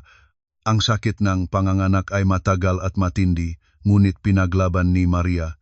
Ang sakit na pisikal na ito ay walang-wala kumpara sa mga sakit na emosyonal na pinasan niya sa nakaraang panahon. Sa kanyang isipan ngayon ay iisa lamang ang naririto, maging matapang, maging maayos, para masalubong ang kanyang sanggol sa mundo. Ang lakas ng siyang ginaoy nagtulak sa kanya na manaig sa lahat. Pagkatapos ngang mahabang panahon ngang pakikipaglaban, sa wakas, isang batang iyak ngang sanggol maselang ngunit malinaw ang pumutok sa hangin, pinuputol ang tensyon ngang silit. Binabati kita, ito ay isang batang babae, napaka-cute at malusog. Ngumiti ang nurse, inihawa ang sanggol na nakabalot ng malambot na tuwalya para makita ni Maria. Sa sandaling makita ang maliliit na mapulang pisngi ng kanyang anak na babae, lahat ng sakit ni Maria ay nawala. Dumanak ang kanyang luha ngunit sa pagkakataong ito ay mga luhang kaligayahan at kaganapan. Nagawa niya na pangalagaan niya ang kanyang anak na babae hanggang sa huling sandali. Iniabot niya ang kamay, maingat na pinagod ang pisnging ang sanggol. Ang sanggol na ito ang pinakamahalaga at pinakpalang regalo na ipinagkaloob ng Diyos sa kanya. Ito ang dahilan ng kanyang lakas at pakikipaglaban. Binigyan ni Maria ang kanyang anak na babaeng ang pangalang Angelica, isang pangalan na nagdadala ng lahat ng kanyang tiwala at pagpapasalamat. Kahit mag-imikot ang mga tao, kahit maging malupit ang mga pakana, sa huli ay mabuti pa rin ang kalooban ng Diyos sa isang matapat na puso. Sa mga sumunod na araw sa ospital, si Miguel Bautista ay lagi sa tabing dalawang ina at anak, nag-alaga ng buong puso. Hindi siya asawa, hindi rin siya nobyo, ngunit ginagawa niya ang lahat ng bagay na dapat gawin ng isang ama at asawa. Inayos niya ang lahat ng papeles, nagandang masustansyang pagkain, at paminsan-minsang tahimik na nakaupo at tinitignan ang batang si Angelica habang natutulog. Ang kanyang presensya ay nagbibigay sa kanya ng isang mapayapa at ligtas na pakiramdam. Siya ay katulad ng isang matibay na parola na lumabas sa tamang oras nang ang kanyang bangka ay natitinag sa dagat ng bagyo. Nagpapasalamat si Maria sa kanya ng lubos ngunit sa ngayon ay iniipon pa lamang niya ang damdamang iyon. Ang kanyang puso ay may napakaraming paklat. Kailangan niya ng panahon para gumaling bago niya isaalang-alang ang isang bagong relasyon. Nais niyang ibigay ang buong pagmamahal at kaisipan para sa kanyang anak na babae. Sa kandungan ni Maria, naramdaman ng batang Angelica ang ganap na kapayapaan. Napagtanto ni Maria na ang tunay na tagumpay niya ay hindi ang sandali ng mapilitang magbayad ng parusa ang manakasala kundi ang sandaling ito kung kailan niya naapakan ang kanyang anak. Nakikita ang sanggol na natutulok ng mapayapa, naramdaman ang sagradong ugnayan ng pagmamahal ng isang ina. Isang magandang hapon, nakaupo si Maria sa tabingang bintana ng silid sa ospital, tinitingnan ang kanyang anak na natutulog sa duyan. Si Miguel Bautista ay nakaupo sa upuang katabi, hawak ang isang libro ng batas, ngunit hindi niya tinitignan ang kanyang mga mata ay hindi iniwan ang dalawang ina at anak. Nang dumating ang oras, tahimik na nagsalita si Miguel. Maria, ang kriminal na kaso labang kay Consuelo ay may paunang resulta. Nagising na siya mula sa pakawalang malay, ngunit dahil sa matinding pinsala sa utak, siya ay nalumpo sa kaliwang bahagi at hindi na malinaw ang kanyang pananalita. Pinag-aralan ng hukuman ang kalagayan niya, ngunit sa harap ngam makatibayan na hindi maaring itanggi ang paulit-ulit na sinadyang pagpapahirap, kailangan pa rin siyang harapin ng isang nararapat na parusa. Malamang na ang natitirang habang buhay niya ay mararanas sa medical ward ng kulungan. Ang obsesyon sa perpektong pamilya ay nagtapos sa kanyang sariling kasakitan at kalunos-lunas na kalagayan. Tahimik na nakinig si Maria. Walang kasiyahan sa kanyang puso, isang kawalan lamang ng pakiramdam. Ang babaeng iyon ay nagdulot sa kanyang napakaraming paghihinagpis, ngunit ngayon na narinig na niya ang balitang parusa nito, hindi siya naramdamang masaya. Marahil dahil ganap na siyang lumabas na mula sa lusak na iyon, ang lahat ng nangyayari samganaywanan doon ay hindi na may kaugnayan sa kanya. Nagtanong siya ng kalmado, paano naman ang iba? Nagipatuloy si Miguel. Si Christine Marquez ay nagkaroon ng miscarriage pagkatapos ng sobrang psikolohikal na trauma. Si Daniel Cruz, sa kanyang galit dahil sa pagkalilinlang, ay ganap na pinabayaan siya ng walang kahit na isang peso ng tulong. Ayon sa mga balita, umuwi na siya sa lalawigan, kailangan niyang harapin ang panlalait ng pamilya at kapitbahay. Ang isang batang babae na nakpusta ng buong kinabukasan sa isang mapanlinlang na pakikipaglaro at sa huli ay nawalan ng lahat. Nagbuntong hininga lamang si Maria, iyon ang landas na pinili ni Christine para sa kanyang sarili. Habang si Daniel Cruz, nagtigil si Miguel ng sandali, tumingin kay Maria, ipinagbili na niya ang lahat ng natitirang bahagi ng kanyang kumpanya para mabayad ang medikal na gastos at ang kabayaran sa iyo. Ngayon, siya ay nag-iisa sa isang maliit na apartment halos walang pakikipag-usap sa sinuman. Ang pisikal na kapansanan, ang pagbagsak na karera, at ang pagtataksil na parehong ina at kasintahan ay naging anino lamang siyang kanyang sarili. Ang isang dating bata at maimpluwensyang direktor ay ngayon ay nag-isang may kapansanan na tinatamad ang mga pagsisisi at kapaitan. Pagkatapos marinig ang lahat, tahimik lang si Maria ng matagal. Hindi siya nakomento sa kanilang kapalaran. Ang buhay ay may sariling batas ng sanhi at bunga, kung ano ang itinanim, iyon ang aanihin, iyon ay isang makatarungang batas. Lumingon siya sa kanyang anak na natutulog sa duyan.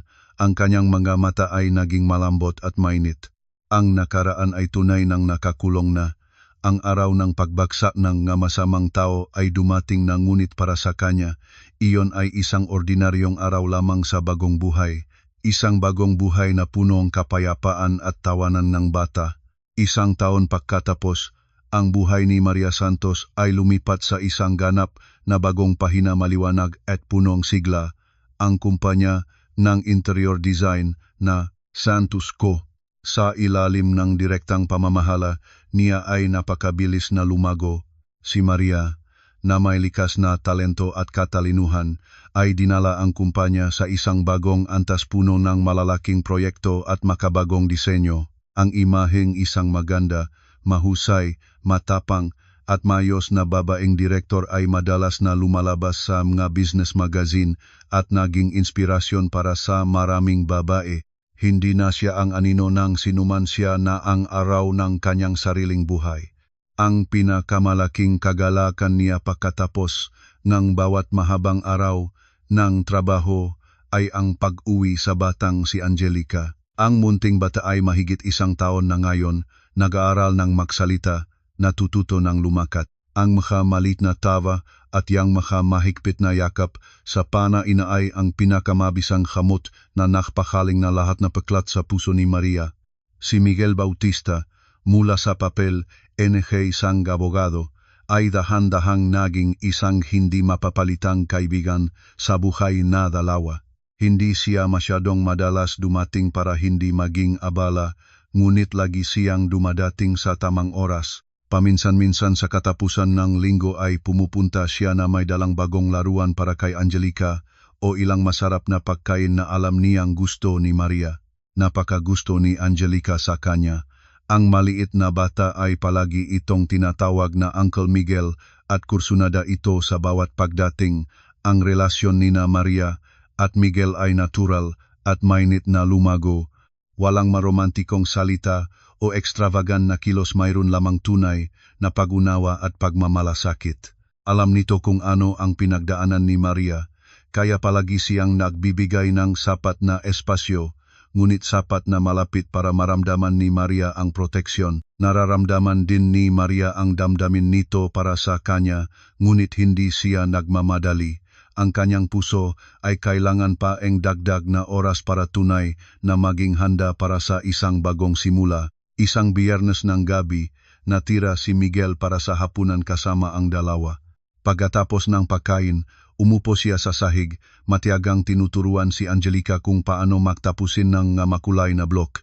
Nakaupo si Maria sa sofa, may hawak na libro, ngunit ang kanyang mamata ay hindi iniwan ang mainit na eksena. Ang madilaw na ilaw ng sala ay sumisinag sa lalaking maingat na naglaruan kasama ang kanyang anak na babae, lumihang isang mapayapang larawan na nakakapagpainit ng puso. Napagtanto niya nang wala pa siya matagal ang kanyang puso ay marahang nakagalaw. Hindi niya alam kung ano ang hitsura ng kinabukasan, ngunit alam niya na hindi na siya natatakot. Nahanap na niya ang kapayapaan sa kanyang puso, nahanap ang kaligayahan mula sa pinakasimpleng mga bagay. Sa tingin sa ngiti ni Miguel at sa tawang kukukubingang Angelica, napangiti rin si Maria. Ang pintong kanyang puso na dating nababalutan ng yelo ay tila dahan-dahan nang nagbubukas para sumalubong sa mga unang sinang ng init ng araw. Ang relasyon nina Maria Santos at Miguel Bautista ay nagpatuloy ng mahinahon katulad ng isang maliit na sapa na dumadaan sa pagitan ng bato, walang ingay ngunit napakatatag. Hindi na sila simpleng magkaibigan, ngunit hindi pasyapak ibig na apoy.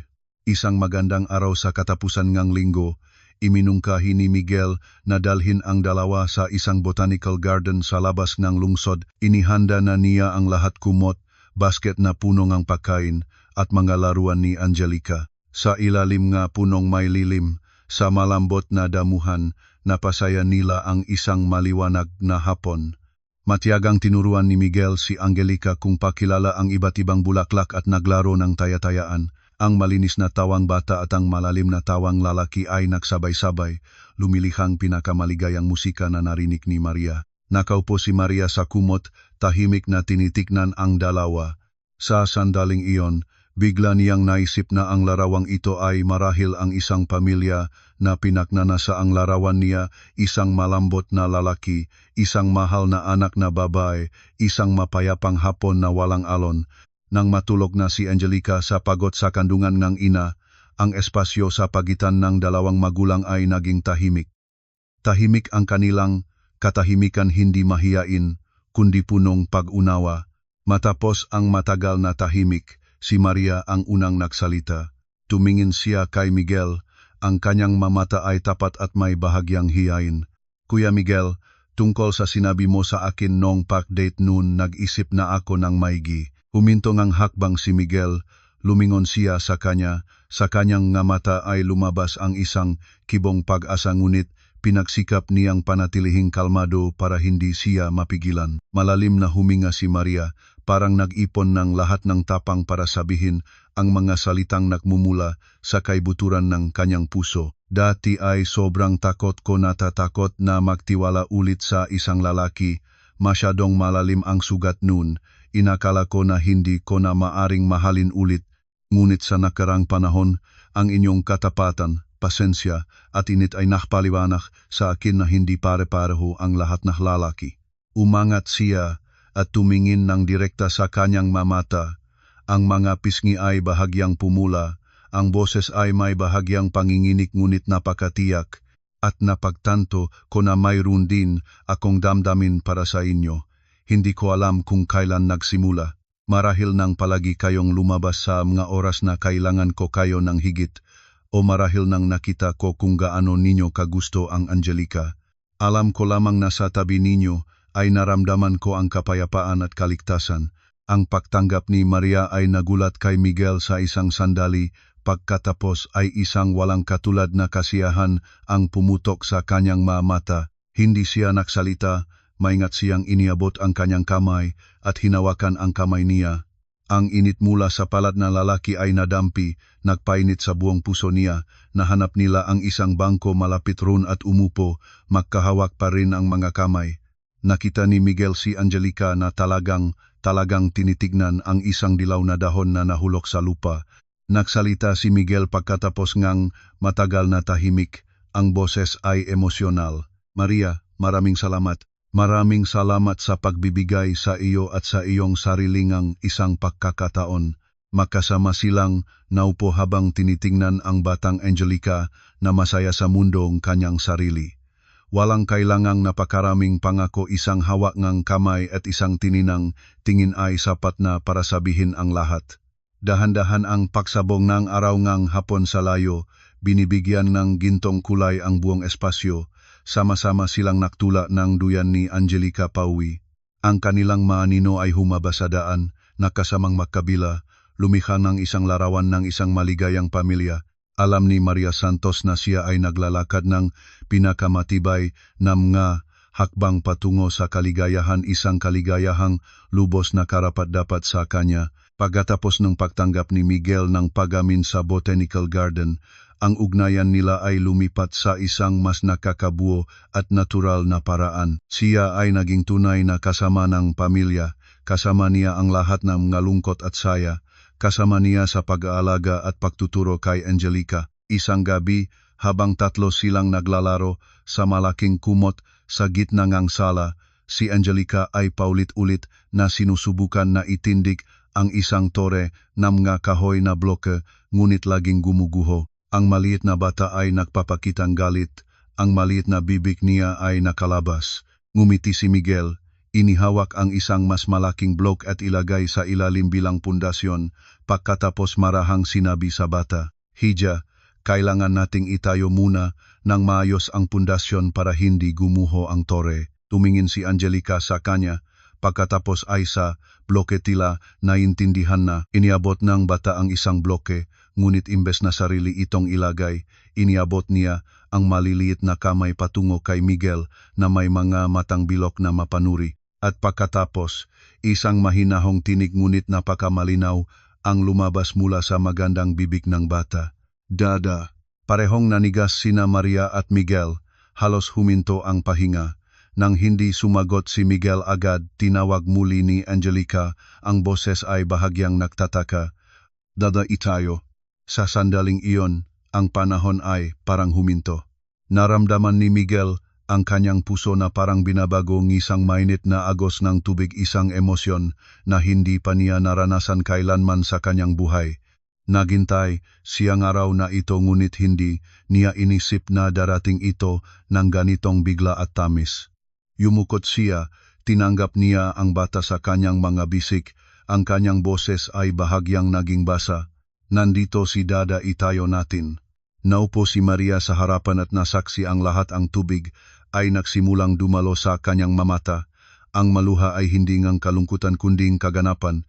Ang tawag na Dada ni Angelica ay hindi lamang isang salita, ito ay pagkilala, ang pinakatapat na pagtanggap mula sa dalisay na pusong isang munting bata. Pinatunayan nito na ang tunay na pagmamahal ni Miguel Bautista ay naramdaman at tinugon ng kanyang anak na babae.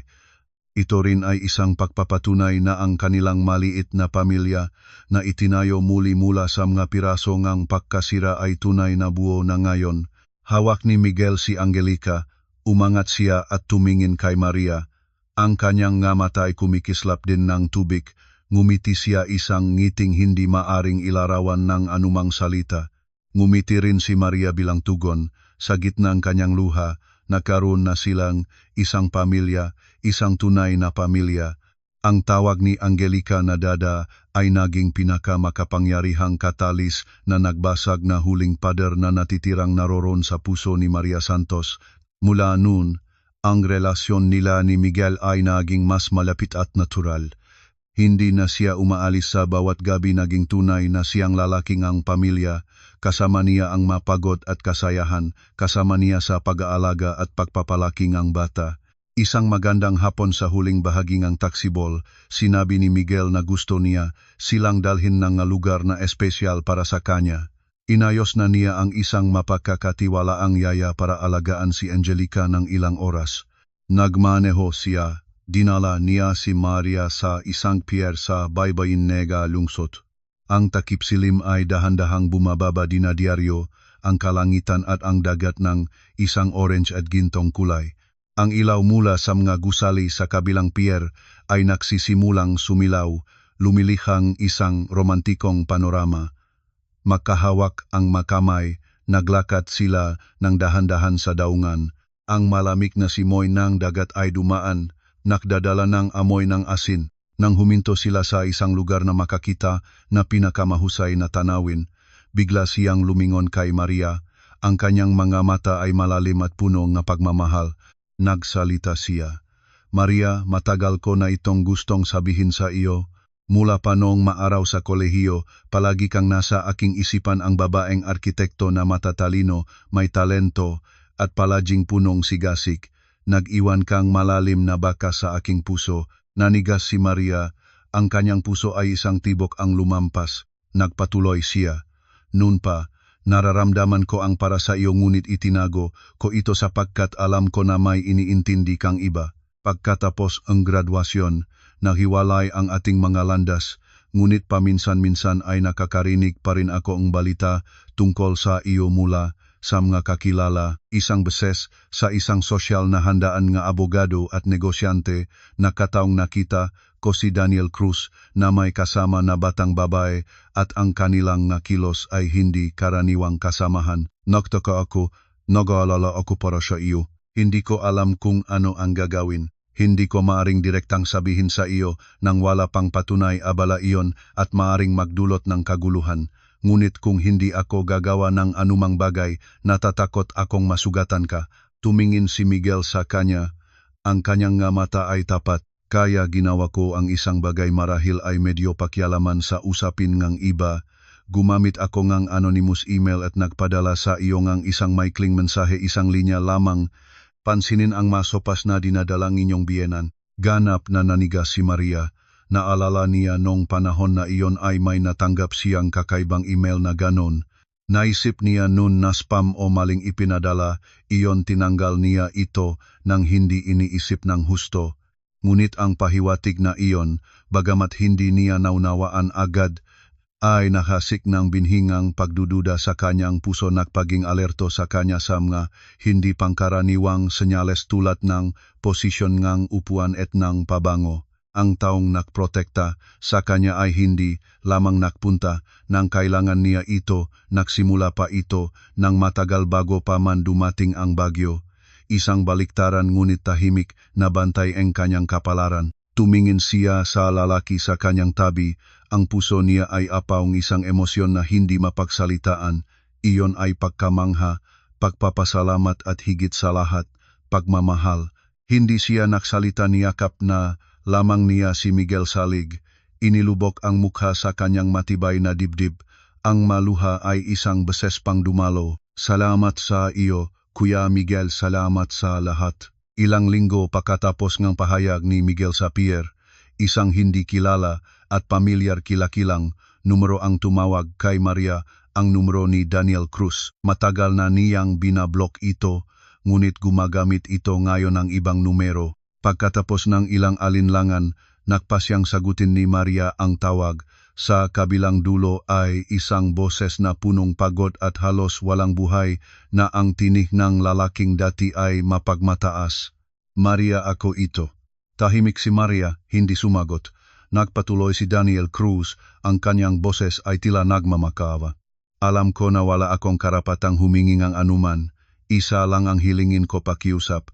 Pahintulutan mo akong makita ang baby ngang isang beses lamang, kahit mula sa malayo. Hindi ko na kayo abalahin pagkatapos. Ang pakiusap na iyon ay nagparamdam kay Maria ng komplikadong damdamin. Isang bahagi sa kanya ay nais tumanggali ng direkta, hindi niya nais na ang kanyang anak ay magkaroon ng anumang ugnayan sa ganitong ama. Ngunit isang bahagi naman ay naramdaman ang isang hindi malinaw na habag. Kahit papaano, si Daniel Cruz ay ang tunay na ama ni Angelica. Iyon ay isang katotohanang hindi maaring baguhin. Nang gabing iyon, ikinuwento niya ang sitwasyon kay Miguel. Maingat itong nakinig, walang kahit na anong selos o pagkabigo na lumabas. Sinabi lamang niya, habang hinahawakan ang kamay niya, Maria, ito ay usapin mo at ni Angelica, anuman ang iyong desisyon, susuportahan kita. Kung sumang-ayon ka, sasamahan kita sa ligtas na distansya para masiguro na walang mangyayaring hindi maganda. Hindi mo kailangang harapin ito ng mag-isa. Ang walang kondisyong pag-unawa at suporta nito ay nagpadama sa kanyang napakaraming init sa puso. Pagkatapos ng mahabang pag-isip, nagpasya si Maria na bigyan si Daniel Cruz ng pagkakataon. Ginawa niya ito hindi para sa lalaki kundi para sa kanyang sarili at sa kanyang anak. Nais niyang harapin ang nakaraan ng isang beses pa para maisara ito ng maayos. Nagpadala siya ngang mensahe pabalik kay Daniel Cruz, sumang-ayon ang kita sa isang outdoor cafe sa isang parke. Sa katapusan ng linggo, pumili siyang lugar na pampubliko, maraming tao, para sa kaligtasan. Pagkatapos magpadala ng mensahe, malalim na huminga si Maria. Alam niya na ito ang huling pagkakataon na hahayaan niya ang nakaraan na makabalik. Pagkatapos na, susunod na pagtatagpo, ang pintuan na nakapangalan kay Daniel Cruz ay magtatakip habang buhay sa kanyang buhay. Sa itinakdang katapusan ng linggo, itinulak ni Maria Santos ang duyan ni Angelica at dahan-dahang pumasok sa outdoor cafe sa loob ng parke. Si Miguel, ayon sa kanyang pangako, ay dumating ng maaga at pumiling ng mesa sa ibang sulok. Sapat ang layo para hindi makagambala sa pagtatagpo, ngunit sapat ding malapit para makaagapay kung kinakailangan. Tumingin si Maria sa kanya, bahagya siyang tumango bilang kapanatagan. Pagkatapos pumunta sa naghihintay na mesa. Nakaupo na roon si Daniel Cruz. Nakaupo siya sa wheelchair, manipis na ang katawan, ang mukha ay nagbago, may mahabang balbas na hindi naahit, tila isang tuyong anino ngang sarili niya nung araw, kumpara sa isang nagliliyap na si Maria maliwanag at punong buhay, ang kaibahan ay lalong nagiging kalupitan. Nang makita ni Daniel Cruz na papalapit si Maria na may duyan ng baby, ang dating mapurol na mga mata niya ay bahagya itong nagliwanag, pagkatapos ay mabilis na natatakpan ng pakiramdam ng kahihiyan at sakit. Hindi siya nangahasing tumingin ng direkta kay Maria, ang mga mata niya ay nakatapat lamang sa maliit na anyo na natutulok ng mapayapa sa duyan. Iyon ang kanyang anak na babae, isang buhay na nais niya noong dating guwakin at ngayon ay halos hindi niya matitignan ng direkta. Ang katahimikan ay bumao sa maliliit na mesa.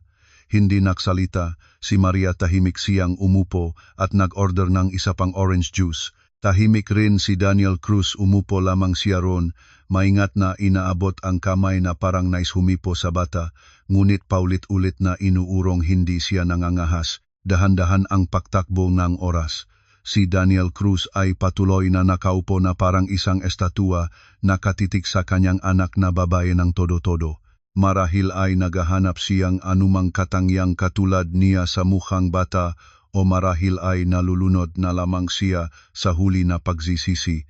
Hindi nagsalita si Maria, wala siyang sasabihin sa lalaking ito. Ang lahat ng samanang loob, galit, at kirot ay tila natunaw na pagkatapos ng lahat ng mga pangyayari. Sa paharap sa dating asawa niya ngayon, sa kahihinatnan niyang ito, wala siyang naramdaman kundi ang isang pakiramdam ngang kalapit sa isang estranyo, isang taong kawawa ngunit hindi karapat-dapat patawarin. Pagkatapos ay nakita ni Maria sa gaspang na mukha ni Daniel Cruz, isang mainit na pataang luha na dumaan sa pisngi niya, nahulog sa kanyang lumang pantalon, isang patak na luhangam pagsisisingam, pagkawala na walang mababawi. Nagkaroon siyang lahat sa kanyang makamay, isang marunong, maganda, at mapagmahal na asawa, isang pamilya, isang karera, ngunit siya mismo ang sumirang lahat. Marahil ngayon pa lamang niya tunay na naiintindihan kung anong nawala sa kanya. Nang mapansin ni Maria na sapat na ang pagtatakpo, dahan-dahan siyang tumayo, hindi siya nagpahayag ng anumang paalam. Bahagya lamang siyang tumango kay Daniel Cruz, isang pagyuko na walang ibig sabihing pagpapatawad kundi isang pagtatapos na lamang. Pagkatapos nito ay lumingon siya, itinulak ang duyan ni Angelica, paalis ang gulugod ay tuwid, ang hakbang ay matibay at determinado, hindi siya lumingon. Alam niya na ang pinakamataas na pagpapatawad ay hindi ang sinasabi sa salita, kundi ang pagpayag sa nakaraan na matulog at ang sarili ay mamuhay ng maayos sa kasalukuyan. Habang lumalayo siya, ang maliwanag na sikat ng hapon ay sumasalok sa kanyang balikat, lumikha ng isang maliwanag na aura sa paligid niya. Pumunta siya patungo kay Miguel Bautista na nakatayo na at ngumingiti na may pag-aral sa kanya. Naiwan ang nakaraan sa likod na walang galaw. Ang huling pintuan na nagbubukas sa masakit na alaala ay isinarang ang kanyang sariling mga kamay, mahinahon at tiyak. Habang lumayo si Maria, ang maliwanag na araw ngang hapon ay sumisikat sa kanyang balikat, nagbibigay ngang isang liwanag sa kanyang paligid. Pumunta siya patungo kay Miguel na tumayo at ngumitingang mapayapang naghihintay sa kanya. Nang makalapit na si Maria, hindi nagtanong si Miguel tungkol sa pagtatakpo, natural lang siyang lumakad sa tabi niya at marahang nagsalita. Gusto mo bang lumakad munang kaunti? Maganda ang hangin dito ngayon. Tumango si Maria, kailangan niya ang ganitong katahimikan para mayos ang kanyang mainiisip. Ang pagtatagpo kanina, bagaman maikli, ay may isang malakas na kapangyarihan. Ito ay katulad ng isang huling hangin na nakpalis ng lahat ng natitirang alikabok sa kanyang puso. Makasamang naglakad sila sa isang makitit na daan na nilagyan ng grabo sa ilalim ng mga punong berde. Si Angelica ay nagising, ang maliliit na matang mapanuri ay masayang nagsimulang tumingin sa paligid. Ang katahimikan sa pagitan ng dalawang matanda ay hindi mahiyain, puno ito ng pag-unawa. Pagkatapos ng mahabang oras, si Maria ang nagputol ng katahimikan. Tumingin siya kay Miguel, ang kanyang mamata ay tapat at may bahagyang hiya. Kuya Miguel, tungkol doon sa sinabi ko sa iyo noon sa Botanical Garden, nag-isip pa ako ulit. Huminto ang hakbang ni Miguel, lumingon siya sa kanya. Sa kanyang mga mata ay nagliwanag ang isang bahagyang pag-asa, ngunit pinagsikap pa rin nitong manatiling kalmado para hindi makapagbigay ng presyon. Malalim na huminga si Maria, parang nag-iipon ng lakas para maibulong ang masalita na nagmula sa pinakadiwa ng kanyang puso. Minsan ay napakatatakot ko, natatakot na magtiwala ulit sa isang lalaki. Masyadong malalim ang sugat noon, naisip ko na hindi ko na maaring mahalin ulit, ngunit sa nakaraang makabuan, ang iyong katapatan, pasensya, at init ay nakpaliwanag sa akin na hindi pare-pareho ang lahat na lalaki. Umangat siya at tumingin ng tuwid sa kanyang mamata, bahagyang namula ang mamapisngi, ang boses ay may bahagyang panginginig ngunit napakadeterminado, at napaktanto ko na mayroon din akong damdamin para sa iyo. Hindi ko alam kung kailan pa nagsimula, marahil nang palagi kang naririto sa mga oras na kailangan kita ng higit sa lahat, o marahil nang makita ko kung paano mo minamahal ang Angelica. Alam ko lamang na sa tabi mo, naramdaman ko ang kapayapaan at kaligtasan. Ang pagtanggap ni Maria ay nagulat kay Miguel ng sandali, pagkatapos ay isang walang katulad na kasiyahan ang pumutok sa kanyang mamata. Hindi siya nagsalita, maingat na iniabot niya ang kanyang kamay at hinawakan ang kamay niya. Ang init mula sa kanyang palad ay dumampi, nagpainit ng buong puso niya. Nahanap nila ang isang bangko malapit roon at doon sila nanuluyan, magkahawak pa rin ang mga kamay. Tumingin si Miguel sa kanya, ang boses nito ay puno ng emosyon. Maria, salamat, salamat sa pagbibigay sa iyo at sa iyong sarili ng isang pagkakataon. Makasama silang umupo at tinitingnan si Angelica na masaya-masayang sinusubukang hawakan ang isang dilaw na dahon na nahulog sa lupa. Walang kailangang maraming salita, isang hawak ng kamay at isang tininang tingin ay sapat na para sabihin ang lahat. Ilang linggo pagkatapos ng pagtatanggap ni Miguel sa pier nang ipinahaya ng biolohiko nito ang tunay na damdamin, si Maria Santos ay patuloy pa ring inaayos ang mga raramdamang salimbuhay sa kanyang puso. Isang gabi, habang tahimik na umupo sa sala, isang tawag ang dumating mula sa hindi kilalang numero, ngunit sa sandaling sagutin niya, nakilala niya ang boses. Ito ay si Daniel Cruz. Pagkatapos ng isang sandaling ng pag-alangan, pinagpasiyahan ni Maria na sagutin ang tawag. Sa kabilang dulo ay isang boses na puno ng pagod at halos walang buhay na, "Maria, ako ito." Nanatiling tahimik si Maria, hindi sumagot. Nagpatuloy si Daniel Cruz, ang kanyang tinig ay tila nagmamakaawa. "Alam ko na wala akong karapatang humingi ng anuman sa iyo, isa lang pakiusap, pahintulutan mo akong makita ang baby isang beses lamang, kahit sa malayo. Hindi ko na kayo abalahin." Pagkatapos, ang hiling na iyon ay nagbigay kay Maria ng masalimuot na damdamin. Nang gabi rin, isinulat niya si Miguel at ikinuwento ang nangyari, walang tinanggal. Maingat itong nakinig, walang anumang pag-angal o pagkabigo na lumabas. "Maria, ito ay usapin mo at ni Angelica. Anuman ang iyong pasya, susuportahan kita. Kung mapapayag ka, sasamahan kita sa tamang distansya para masigurado ang kaligtasan ng dalawa." Ang walang kondisyong suporta nito ay nagbigay kay Maria ng malaking lakas ng kalooban. Pagkatapos ng mahabang pagmumuni, isinulat niya si Daniel Cruz, sumang-ayon ang magkita sa isang outdoor cafe sa isang parke, tiyak ang oras at lugar. Ito ang magiging huling pagkakataon na hahayain niyang ang nakaraan na lumapit. Pagkatapos nito, ang lahat ng kasaysayan ay mananatiling kasaysayan. Sa katapusan ng taksibol, iminungkahi ni Miguel na dalhin ang dalawa sa isang espesyal na lugar. Hiningi niya mula sa isang mapagkakatiwalaang yaya na bantayan si Angelica ng ilang oras. Si Maria ay may bahagyang pag-usisa ngunit masayang sumangayon.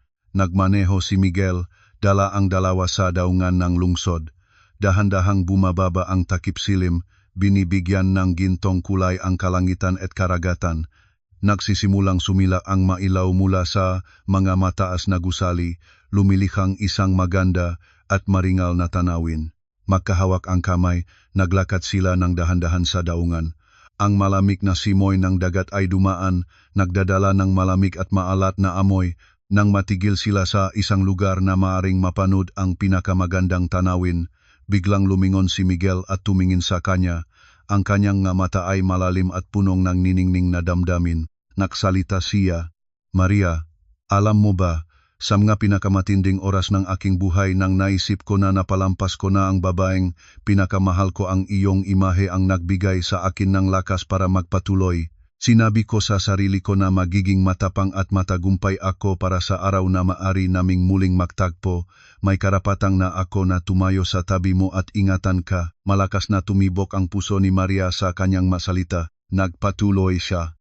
"At ngayon nandito ka sa aking tabi, naramdaman ko na ako ang pinakamasayang lalaki sa mundo. Hindi ko nais mangako nga malalaking bagay. Isa lang ang nais kong ipangako sa iyo, gagamitin ko ang natitirang habang buhay ko para magbigay ng kapayapaan at ngiti sa inyo ni Angelica. Magtatayo ako ng matibay na kuta para walang bagyo ang makakasakit sa inyong dalawa muli." Habang nagsasalita, dahan-dahan itong lumuhod. Mula sa bulsa nga Amerikana ay inilabas niya ang isang maliit na kahon na may asul na tela.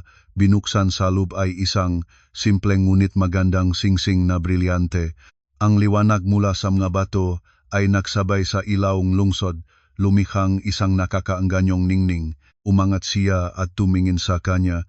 Ang mamata niya ay punong pagmamahal at pag-asa. "Maria Santos, papayag ka bang maasawa ko para makapag-alaga ko sa iyo at sa inyong anak ng habang buhay?" Ang maluhang kaligayahan ay agad na dumalo sa pisngi ni Maria. Hindi siya makapagsalita, paulit-ulit na lamang siyang tumango.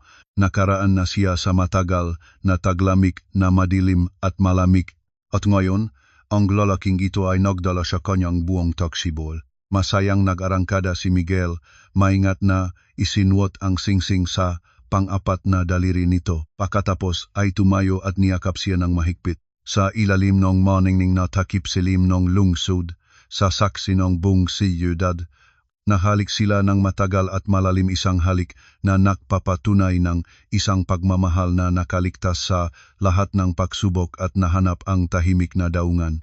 Ang kasal nina Maria Santos at Miguel Bautista ay idinaos hindi matagal pagkatapos. Hindi ito isang magarang handaan kundi isang intimate na selebrasyon sa dalampasigan. Tanging ang mga pinakamalapit na kaibigan lamang ang inimbita. Hindi pinili ni Maria ang malabis na damit na gawa ng sikat na mga designer. Sa halip, personal niyang dinisenyo ang kanyang sariling wedding gown, puting kulay, simpleng estilo ngunit napakatitilag, nagpapahayag ng kagandahan ng isang babaeng nakaraan sa Baguio. Hindi lamang ito damit, ito ay isang kwento, isang muling pagsilang ng kanyang sarili. Sa araw na iyon, ang pinaka-importanteng tauhan ay hindi ang nobya o ang nobyo kundi isang munting anghel na nagngangalang Angelica. Ang bata, nakasuot ng kulay rosas na bestida ng prinsesa, kaakit-akit na katulad ng isang bulaklak, siya ang nagdadala ng masingsing para sa ina at ama. Nang maingat na lumakat si Angelica sa daan na nilatagan ng mga talulot ng rosas, hawak ang kahon ng singsing, ang lahat ng panauhin ay hindi makapigil ng luha sa kabigatan ng damdamin. Ang larawan ay mas mahalaga kaysa sa kahit anong pangako. Nakatayo sa altar, sa ilalim ng buhaw na arko ng mabulaklak, hinawakan ni Miguel ng mahigpit ang kamay ni Maria. Tumingin siya sa kanya, ang kanyang mamata ay puno ng pagmamahal at pagpapahalaga. Sinalita niya ang mga pangako. "Salamat sa pagpunta mo sa aking tabi, nakdala kang liwanag at taksibol." Mula ngayon, si Maria Santos at si Maria Angelica Bautista ang magiging dalawang pinakamatamis na responsibilidad at ang dalawang pinakamahalagang kayamanan sa buhay ni Miguel Bautista. Ngumiti si Maria sa gitna ng kanyang luha. Alam niya na nakita niya na ang tamang tao, isang lalaking mamahalin ang kanyang anak na babae na parang sariling anak. Ang handaan ay masaya at mainit. Walang maformal na seremonya, tanging matunay na pagbati, masayang tawanan at malalayang sayaw sa buhangin. Nang bumaba na ang gabi, tumayo si Maria nang mag-isa sa tabi ng dagat, tumingin ng malayo sa karagatan. Lumapat si Miguel sa likod niya, maingat na nakalagay ang isang manipis na shawl sa kanyang balikat. Niyakap niya siya, makasamang nakinig sa ugong ng alon. Sumandal si Maria sa matibay na dibdib nga lalaki, naramdaman niya ang ganap na kapayapaan. Dati ay nagalit siya sa kanyang kapalaran, nalunod sa pihati at kawalan ng pag-asa. Ngunit ngayon, habang tinitingnan ang nakaraang landas, naramdaman niya ang pasasalamat. Nagpapasalamat sa mga bagyo na nagpalukas sa kanya. Nagpapasalamat sa mga pagbagsak na nagpatunay ng halagang tunay na kaligayahan. At nagpapasalamat na hindi naging masyadong malupit ang kapalaran nagpadala ng si Miguel at ng Angelica sa kanyang buhay upang punan ang lahat ng nawala. Tumingin siya sa lalaki sa kanyang tabi, ang nagmahal sa kanya ng buong pasensya, at bukas pala't pagkatapos ay lumingon sa kanyang anak na babae na masayang nagtatampisaw kasama ang mga kaibigan. Ang puso niya ay apaw ganap na kaligayahan. Ang kaligayahan ay maaring dumating ng huli, ngunit kapag dumating na, maliwanag ito ng higit sa kahit anong bukang liwewe. Epilogo. Ang araw na sinibat ng katotohanan. Ang kwentong ito ay nagpapakita ng pambihirang lakas at tibay ng isang babaeng mininsala sa katawan at kaluluwa. Si Maria Santos ay hindi lamang nagbalik ng katarungan para sa sarili, ginasnalian pa niya ang manakasala sa tinding pagbabago ang kanilang sariling buhay.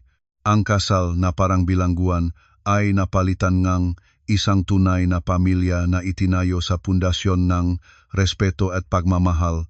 Ang buhay ay may sariling batas ng sanhi at bunga. Ang mahasik ng hangin ay magaani ng bagyo.